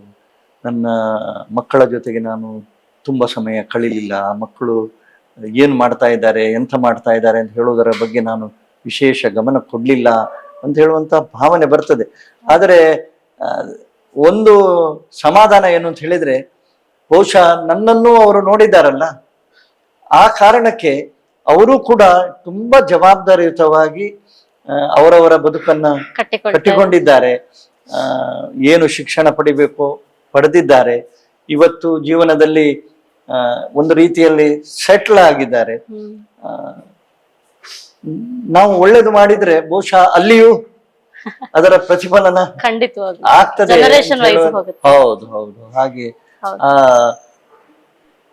ಕಂಟಿನ್ಯೂಟಿ ಇದೆ ಅಂತ ಹೇಳುವಂತಹ ಸಮಾಧಾನ ಇದೆ. ಸರ್, ತಮ್ಮ ಮಕ್ಕಳು ಹಿರಿಯ ಪುತ್ರ ವೀರಸಿಂಹ ನಾಯಕ್ ಅವರೇ, ನಿಮ್ಮ ತಂದೆಯವರ ಹೆಸರೇ ಅಲ್ಲಿ. ಸೆಕೆಂಡ್ ನವರು ಬಂದು ವಿಕ್ರಮ್ ಸಿಂಹ ನಾಯಕ್ ಹೌದು. ಹಾಗೂ ಅನುಪಮ. ಹೌದು. ಸೊ ನಿಮ್ಮ ಮಕ್ಕಳೊಂದಿಗೆ ಆ ಒಂದು ಜನರೇಷನ್ ಒಟ್ಟಿಗೆ ನೀವು ಹೇಗೆ ಸೆಟ್ಲ್ ಆಗ್ತೀರಾ? 3 ಡಿಫ್ರೆಂಟ್ ಜನರೇಷನ್ ಅದು. ಆ, ಅದು ಇರ್ತದೆ ಆ ಗ್ಯಾಪ್ ಖಂಡಿತವಾಗಿಯೂ. ಯಾಕೆಂದ್ರೆ 10 ವರ್ಷ 15 ವರ್ಷ ಈಗಂತೂ ತುಂಬಾ ಸ್ಪೀಡ್. ಹೌದು, ನಾನು ಟೆಕ್ನಾಲಜಿ. ಕಾಲೇಜಿಗೆ ಹೋಗುವಾಗ ಯಾವ ಲೈನ್ ತಗೊಳ್ಬೇಕು ಅಂತ ಹೇಳುವಂಥದ್ದು, ಯಾವ ಸಬ್ಜೆಕ್ಟ್ ತಗೊಳ್ಬೇಕು ಅಂತ ಹೇಳುವಂಥದ್ದಕ್ಕೆ ಈಗ ಮಕ್ಕಳಿಗೆ ಈಗಿನ ಏನು ಏನು ಮಾಹಿತಿ ತಂತ್ರದ ಕಾರಣಕ್ಕೆ ಮಕ್ಕಳ ಕೈ ಬೆರಳಲ್ಲೇ ಎಲ್ಲ ಇಡೀ information ಜಗತ್ತಿನ ವಿಷಯಗಳಿದ್ದಾವೆ. ಮತ್ತು ಜನರೇಷನ್ ಹೆಚ್ಚಾದಾಗೆ ಅವರಿಗೆ ಅದರ ಏನು ಸ್ಪೀಡ್ ಕೂಡ ಬಂದಿದೆ ಅಂತ ಹೇಳಿ ನಾನು ತಿಳ್ಕೊಳ್ತೇನೆ. ಅವರ ನಮ್ಮ ನಿರ್ಣಯಕ್ಕಿಂತ ಅವರ ನಿರ್ಣಯಗಳು ಹೆಚ್ಚು ವ್ಯಾಲಿಡ್ ಇರುತ್ತೆ. ಪರಿಪೂರ್ಣ ಅಂತ ಹೇಳಿ ತಿಳ್ಕೊಳ್ತೇನೆ. ಹಾಗಾಗಿ ತುಂಬಾ ಬಾರಿ ನಾನು ಚರ್ಚೆ ಮಾಡೋದಿಲ್ಲ. ಯಾಕಂತ ಹೇಳಿದ್ರೆ ಅವರು ಒಳ್ಳೆಯ ಮಾರ್ಕ್ಸ್ ತಗೊಳ್ತಿದ್ದಾರೆ, ನನಗಿಂತ ಹೆಚ್ಚಿನ ಮಾರ್ಕ್ ತಗೊಂಡಿದ್ದಾರೆ. ಒಳ್ಳೆಯ ಯಾವ ಲೈನಿಗೆ ಹೋಗ್ಬೇಕು ಅಂತ ಹೇಳುವ ಆ ಲೈನಲ್ಲೇ ಕ್ಲಾರಿಟಿ ಇದೆ ಅದು. ಹೋಗಿದ್ದಾರೆ. ಹೋಗಿ ಇವತ್ತು ಅವರಿಗೆ ಆವಾಗ ಜವಾಬ್ದಾರಿ ಅವರಿಗೆ ಇನ್ನೂ ಹೆಚ್ಚು. ಯಾಕಂದ್ರೆ ಅದು ಅವರದೇ ಆಯ್ಕೆ ಆಗಿರ್ತದೆ ನಿರ್ಣಯಗಳು. ನಾವೇನು ನೀವು ಹೀಗೆ ಆಗಬೇಕು ಅಂತ ಹೇಳಿ ಹೇಳಿದ್ದಲ್ಲ. ಆದ್ರೆ ಸಮಾಧಾನ ಏನು ಅಂತ ಹೇಳಿದ್ರೆ ಇವತ್ತಿನ ಒಟ್ಟು ವಾತಾವರಣದಲ್ಲಿ ಯುವಜನತೆ ಎಲ್ಲೋ ಒಂದು ಕಡೆ ಬೇರೆ ಬೇರೆ ಆಕರ್ಷಣೆಯ ಕಾರಣಕ್ಕೆ ದಾರಿ ತಪ್ಪುವಂತಹ ವಾತಾವರಣ ದೊಡ್ಡದಿರುವಾಗ ಅವರು ಸರಿದಾರಿಯಲ್ಲಿ ಇದ್ದಾರೆ ಅಂತ ಹೇಳಿ ಆದ್ರೆ ಅದೇ ದೊಡ್ಡ ಸಮಾಧಾನ. ನಮಗೇನು ಕೊಡಬೇಕಾಗಿಲ್ಲ. ಅವರು ಅವರವರ ಜೀವನವನ್ನ ಚಂದದಲ್ಲಿ ಜೊತೆಗೆ ಸಮಾಜಕ್ಕೂ ಏನಾದ್ರೂ ಕೊಡ್ತಾ ನಮ್ಮ ಜವಾಬ್ದಾರಿಯನ್ನ ನಿರ್ವಹಿಸಿದ್ರೆ ಅದೇ ಸಂತೋಷ. ಖಂಡಿತವಾಗ್ಲು. ಸರ್, ಈಗಿನ ಯುವ ಜನತೆ ಬಗ್ಗೆ ಹೇಳ್ಬೇಕಾದ್ರೆ ನೀವೊಬ್ಬ ಹಿರಿಯರಾಗಿ ಮಾರ್ಗದರ್ಶಕರಾಗಿ, ಅದು ರಾಜಕೀಯ ಆಂಗಲ್ ಇಂದ ಇರಬಹುದು, ಇಲ್ಲ ನಿಮ್ಮ ವೈಚಾರಿಕ ಆಂಗಲ್ ಇಂದನೂ ಕೂಡ ಇರಬಹುದು, ಯಾವ ರೀತಿಯಾದಂತಹ ಒಂದು ಮೆಸೇಜ್ ಅವರಿಗೆ ಒಂದು ಇನ್ಫಾರ್ಮೇಶನ್ ಕೊಡ್ಬೇಕು ಅಂತ ಇದ್ರೆ? ಈಗಿನ ಯುವ ಜನತೆಗೆ ತುಂಬಾ ಅವಕಾಶಗಳಿದ್ದಾವೆ. ಹೌದು. ಅದರ ವಿಸ್ತಾರವನ್ನ ಹೇಳಲಿಕ್ಕೆ ಸಾಧ್ಯವಿಲ್ಲದಷ್ಟು ಅವಕಾಶಗಳಿದ್ದಾವೆ. ಆ ಅವಕಾಶವನ್ನ ನಾವು ನಮ್ಮೊಳಗಿನ ಶಕ್ತಿಯನ್ನ ಗುರುತಿಸಿಕೊಂಡು ಯಾವ ದಾರಿಯಲ್ಲಿ ಹೋದ್ರೆ ಒಳ್ಳೇದು ಅಂತ ಹೇಳುವಂಥದ್ದನ್ನು ಒಂದು ನಿಶ್ಚಿತ ಗುರಿ ನಿಶ್ಚಯ ಮಾಡಿಕೊಂಡು ಅದರ ಹಿಂದೆ ಪರಿಶ್ರಮ ಪಡ್ತೇವೆ ಅಂತ ಹೇಳಿ ಆದರೆ ನಾವು ನಿರೀಕ್ಷೆ ಮಾಡಿದಕ್ಕಿಂತ ದೊಡ್ಡ ಯಶಸ್ಸನ್ನ ಗಳಿಸ್ತೇವೆ. ಅದರ ಜೊತೆಗೆ ಸಮಾಜಕ್ಕೆ ನಾವೊಂದು ದೊಡ್ಡ ಕೊಡುಗೆ ಶಕ್ತಿಯಾಗಿ ಮೂಡಿ ಬರ್ತೇವೆ. ಇವತ್ತು ಭಾರತ ಬೆಳಿಬೇಕು ಅಂತ ಹೇಳಿ ಆದರೆ ನಮ್ಮ ಕನಸಿನ ಭಾರತ 25 ವರ್ಷದ ನಂತರ ಏನು ಮೋದಿಜಿಯವರು ಹೇಳ್ತಾ ಇದ್ದಾರೆ 2047ಕ್ಕೆ ಜಗತ್ತಿನ ಮೊದಲ ಶಕ್ತಿಯಾಗಿ ಬರ್ತೇವೆ ಅಂದ್ರೆ ಆ ಬರುವಂತಹ ಸಾಮರ್ಥ್ಯ ನಮ್ಮಲ್ಲಿದೆ. ಅಂತಹ ದೊಡ್ಡ ಯುವಶಕ್ತಿ ನಮ್ಮಲ್ಲಿದೆ. ಆ ಯುವಶಕ್ತಿಯಲ್ಲಿ ಅಂತಹ ಟ್ಯಾಲೆಂಟ್ ಕೌಶಲ್ಯಗಳಿದ್ದಾವೆ. ಆ ಕೌಶಲ್ಯವನ್ನು ಅವರು ಉಪಯೋಗಿಸಿ ದೇಶಕ್ಕೆ ಸಮಾಜಕ್ಕೆ ವ್ಯಕ್ತಿಗತವಾಗಿ ನೀವು ಜೀವನವನ್ನ ಕಟ್ಟಿಕೊಳ್ತೀರಿ. ಅದರ ಜೊತೆಗೆ ಸಮಾಜವನ್ನು ಮರೆಯದೆ ಸಮಾಜಕ್ಕೆ ಯಾವ ರೀತಿಯಲ್ಲಿ ಒಳ್ಳೇದು ಮಾಡ್ಬೋದು ಅಂತ ಹೇಳುವಂತಹ ಕೆಲಸವನ್ನ ನಮ್ಮ ಫೀಲ್ಡ್ಗಳಲ್ಲಿ ನಮ್ಮ ಕ್ಷೇತ್ರಗಳಲ್ಲಿ ಮಾಡಿದ್ರೆ ಖಂಡಿತವಾಗಿಯೂ ಯುವಜನತೆ ಈ ದೇಶದ ದೊಡ್ಡ ಶಕ್ತಿ ಅಂತ ಹೇಳುವಂಥದ್ದೇನು ಹೇಳ್ತೇವೆ ಅದು ಜಗತ್ತಿಗೆ ತೋರಿಸಿಕೊಡುವಂತಹ ಕಾಲದಲ್ಲಿ ನಾವು ಇದ್ದೇವೆ. ಅದನ್ನ ಸದುಪಯೋಗ ಮಾಡಿಕೊಳ್ಳಿ ಅಂತ ಹೇಳಿ ಹೇಳಲಿಕ್ಕೆ ಇಷ್ಟಪಡ್ತೇನೆ. ಓಕೆ, ನಿಮ್ಮ ಈ ಸುದೀರ್ಘ ಜರ್ನಿಯಲ್ಲಿ ಸರ್ ನಿಮ್ಗೆ ಲೈಫ್ ಎಷ್ಟು ಪರಿಪೂರ್ಣ ಅಂತ ಅನ್ಸುತ್ತಾ? ಇಲ್ಲ ಇನ್ನೂ ಏನಾದ್ರೂ ಕನಸುಗಳು ಬಾಕಿ ಇದೆ, ವಿಷನ್ಸ್ ಇದೆ ಇನ್ನು? ಇಲ್ಲ ನಾನು ಹೇಳಿದೆ ಅಲ್ಲ, ನಾನು ಐ ಆಮ್ ಸ್ಯಾಟಿಸ್ಫೈಡ್, ತೃಪ್ತ. ನಾನು ಮೊದಲು ತೃಪ್ತ, ಈಗಲೂ ತೃಪ್ತ. ಜೀವನ ಅದನ್ನು ಕಲಿಸಿಕೊಟ್ಟಿದೆ ನನಗೆ. ಜೀವನದ ತುಂಬಾ ಸಂದರ್ಭಗಳು, ಒಂದು ಹೊತ್ತಿನ ಊಟಕ್ಕೂ ಆಲೋಚನೆ ಮಾಡಿದ ಸಂದರ್ಭವೂ ಇದೆ. ಆ ದಿನವನ್ನ ಈ ದಿವಸದೊಟ್ಟಿಗೆ ನಾನು ತುಲನೆ ಮಾಡಿದ್ರೆ ನಾನು ಬಹಳ ದೂರ ಬಂದಿದ್ದೇನೆ. ಹೇಳ್ತಾರೆ ನೋಡಿ, ನಮ್ಮಲ್ಲಿ ಇರುವುದರ ಬಗ್ಗೆ ಹೆಚ್ಚು ಕೃತಜ್ಞರಾಗಿದ್ರೆ ಆವಾಗ ಇಲ್ಲದರ ಬಗ್ಗೆ ಯೋಚನೆ ಹೋಗೋದೇ ಇಲ್ಲ. ನೀವು ಬೆಳಿಗ್ಗೆ ಎದ್ದು ದೇವರು ನಮಗೆ ಏನೆಲ್ಲ ಕೊಟ್ಟಿದ್ದಾರೆ ಅಂತ ಹೇಳುವಂತದನ್ನು ಲೆಕ್ಕ ಮಾಡಿದ್ರೆ ಆ ದೇವರಿಗೆ ಥ್ಯಾಂಕ್ಸ್ ಯಾವತ್ತು.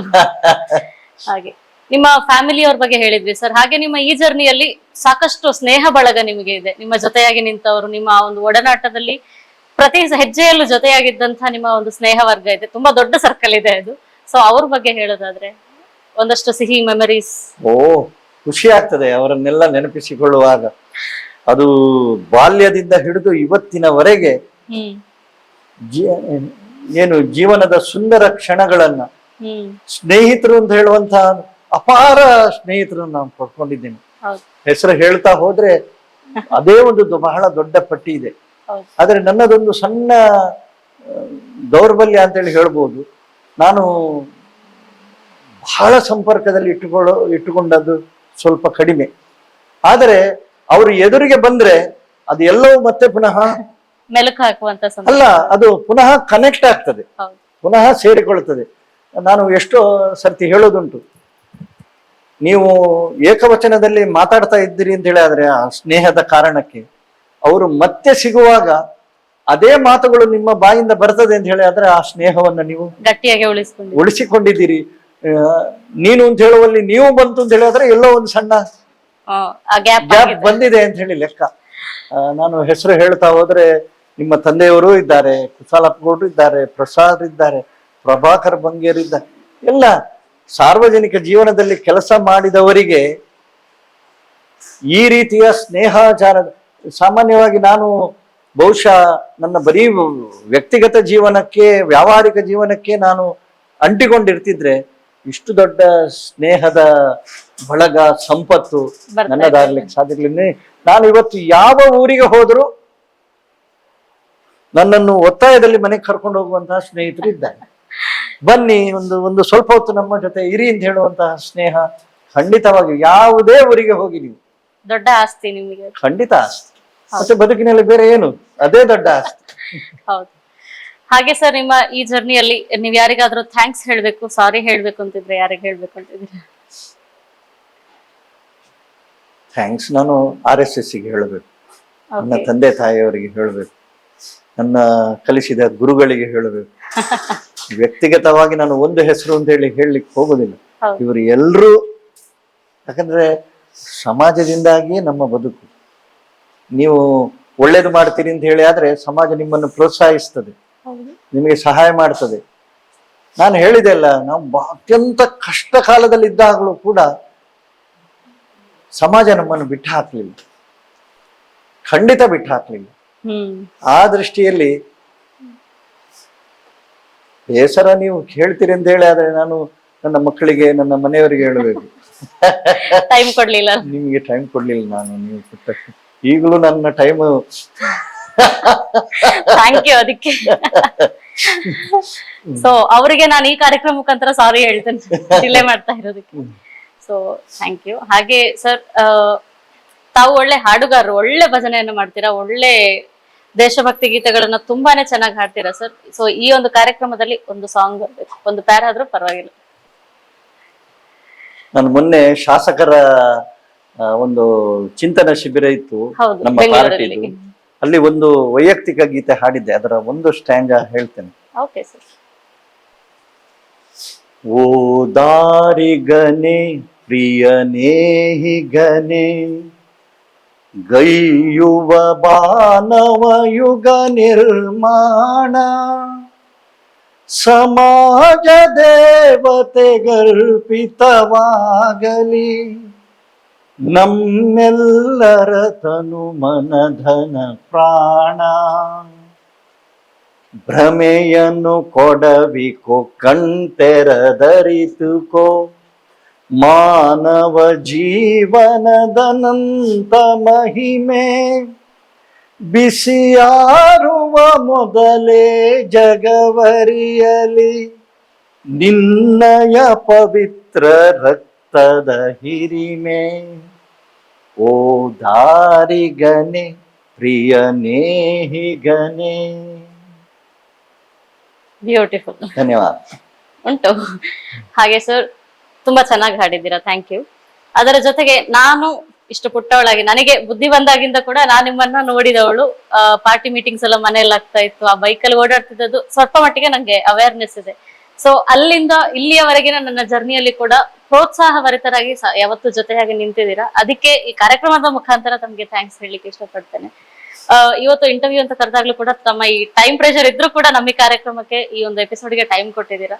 ಸೊ ಆರೋಹಣಕ್ಕೆ ಹಾಗೂ ಈ ತಂಡಕ್ಕೆ ತಮ್ಮ ಶುಭಾಶಯಗಳನ್ನ ಯಾವ ರೀತಿಯಾಗಿ ಹೇಳ್ತೀರಾ? ನಿಮ್ಮ ಮನೆಯ ಋಣ ಇದೆ. ನಮ್ಮ ಇಡೀ ಪಯಣದಲ್ಲಿ ಹ್ಮ್ ನನ್ನ ಜೊತೆ ಬಹಳ ದೊಡ್ಡ ರೀತಿಯಲ್ಲಿ ಬೇರೆ ತುಂಬಾ ಜನ ಇದ್ದಾರೆ, ಆದರೆ ಎಲ್ಲ ರೀತಿಯಿಂದಲೂ ನನ್ನ ಜೊತೆ ಸಹಕರಿಸಿದವರು ನಿಮ್ಮ ತೀರ್ಥರೂಪರು ಕೃಷ್ಣಪ್ಪ ಗುಡಿಗಾರ್.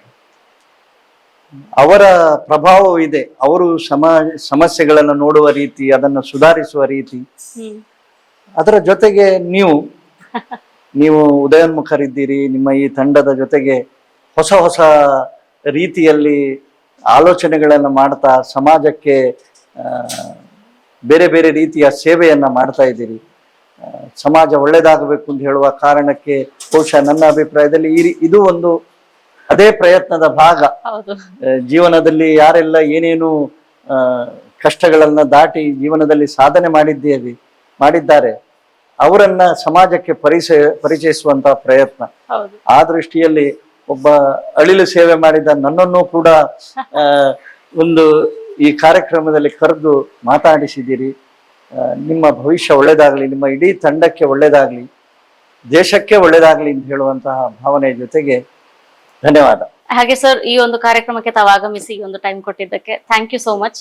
ತುಂಬಾನೇ ಇನ್ಸ್ಪೈರಿಂಗ್ ಆಗಿತ್ತು. ಒಳ್ಳೆ ಜರ್ನಿಯನ್ನ ತಾವು ಶೇರ್ ಮಾಡ್ಕೊಂಡಿದ್ದೀರಾ. ಫಿಲ್ಟರ್ಲೆಸ್ ಕಾನ್ವರ್ಸೇಷನ್ ಅಂತ ಹೇಳ್ಬೋದು. Thank you. ಹಾಗೆ ಇದು ಆರೋಹಣದ ಪರವಾಗಿ ತಮಗೆ ಒಂದು ಸಣ್ಣ ಧನ್ಯವಾದ. Yes, thank you so much. ವೀಕ್ಷಕರೇ, ಇದಾಗಿದ್ದು ನಮ್ಮ ಇವತ್ತಿನ ಎಪಿಸೋಡ್. ಪ್ರತಾಪ್ ಸಿಂಹ ನಾಯಕ್ ಕರ್ನಾಟಕ ಕಂಡಂತಹ ಒಬ್ಬ ಅದ್ಭುತ ರಾಜಕಾರಣಿ, humble personality. So one of my favourite personality ಆಗಿದ್ದಕ್ಕೆ ಇವತ್ತು ನಾನು ಅವರ ಒಂದು ಸಂದರ್ಶನವನ್ನ ಮಾಡಿರುವಂತದ್ದು. ಅವರ ಒಂದು ಈ ಅದ್ಭುತವಾದಂತಹ ಜರ್ನಿ ತಮಗೆಲ್ರಿಗೂ ಇಷ್ಟ ಆಗಿದೆ ಅಂತ ಭಾವಿಸ್ತಾ, ಅವರು ಹೇಳಿರುವಂತಹ ಸಾಕಷ್ಟು ವಿಚಾರಗಳಿಂದ ನಮಗೆಲ್ರಿಗೂ ಕಲೀಲಿಕ್ಕೂ ಇದೆ. ಅದನ್ನು ಅಳವಡಿಸ್ತಾ ಜೀವನದಲ್ಲಿ ಯಶಸ್ಸಿನ ದಾರಿಯತ್ತ ಮುನ್ನಡೆಯುವ ಅಂತ ಹೇಳ್ಕೊಳ್ತಾ, thank you so much for watching and stay tuned for more updates. Stay tuned, subscribe and share to your family. Thank you so much.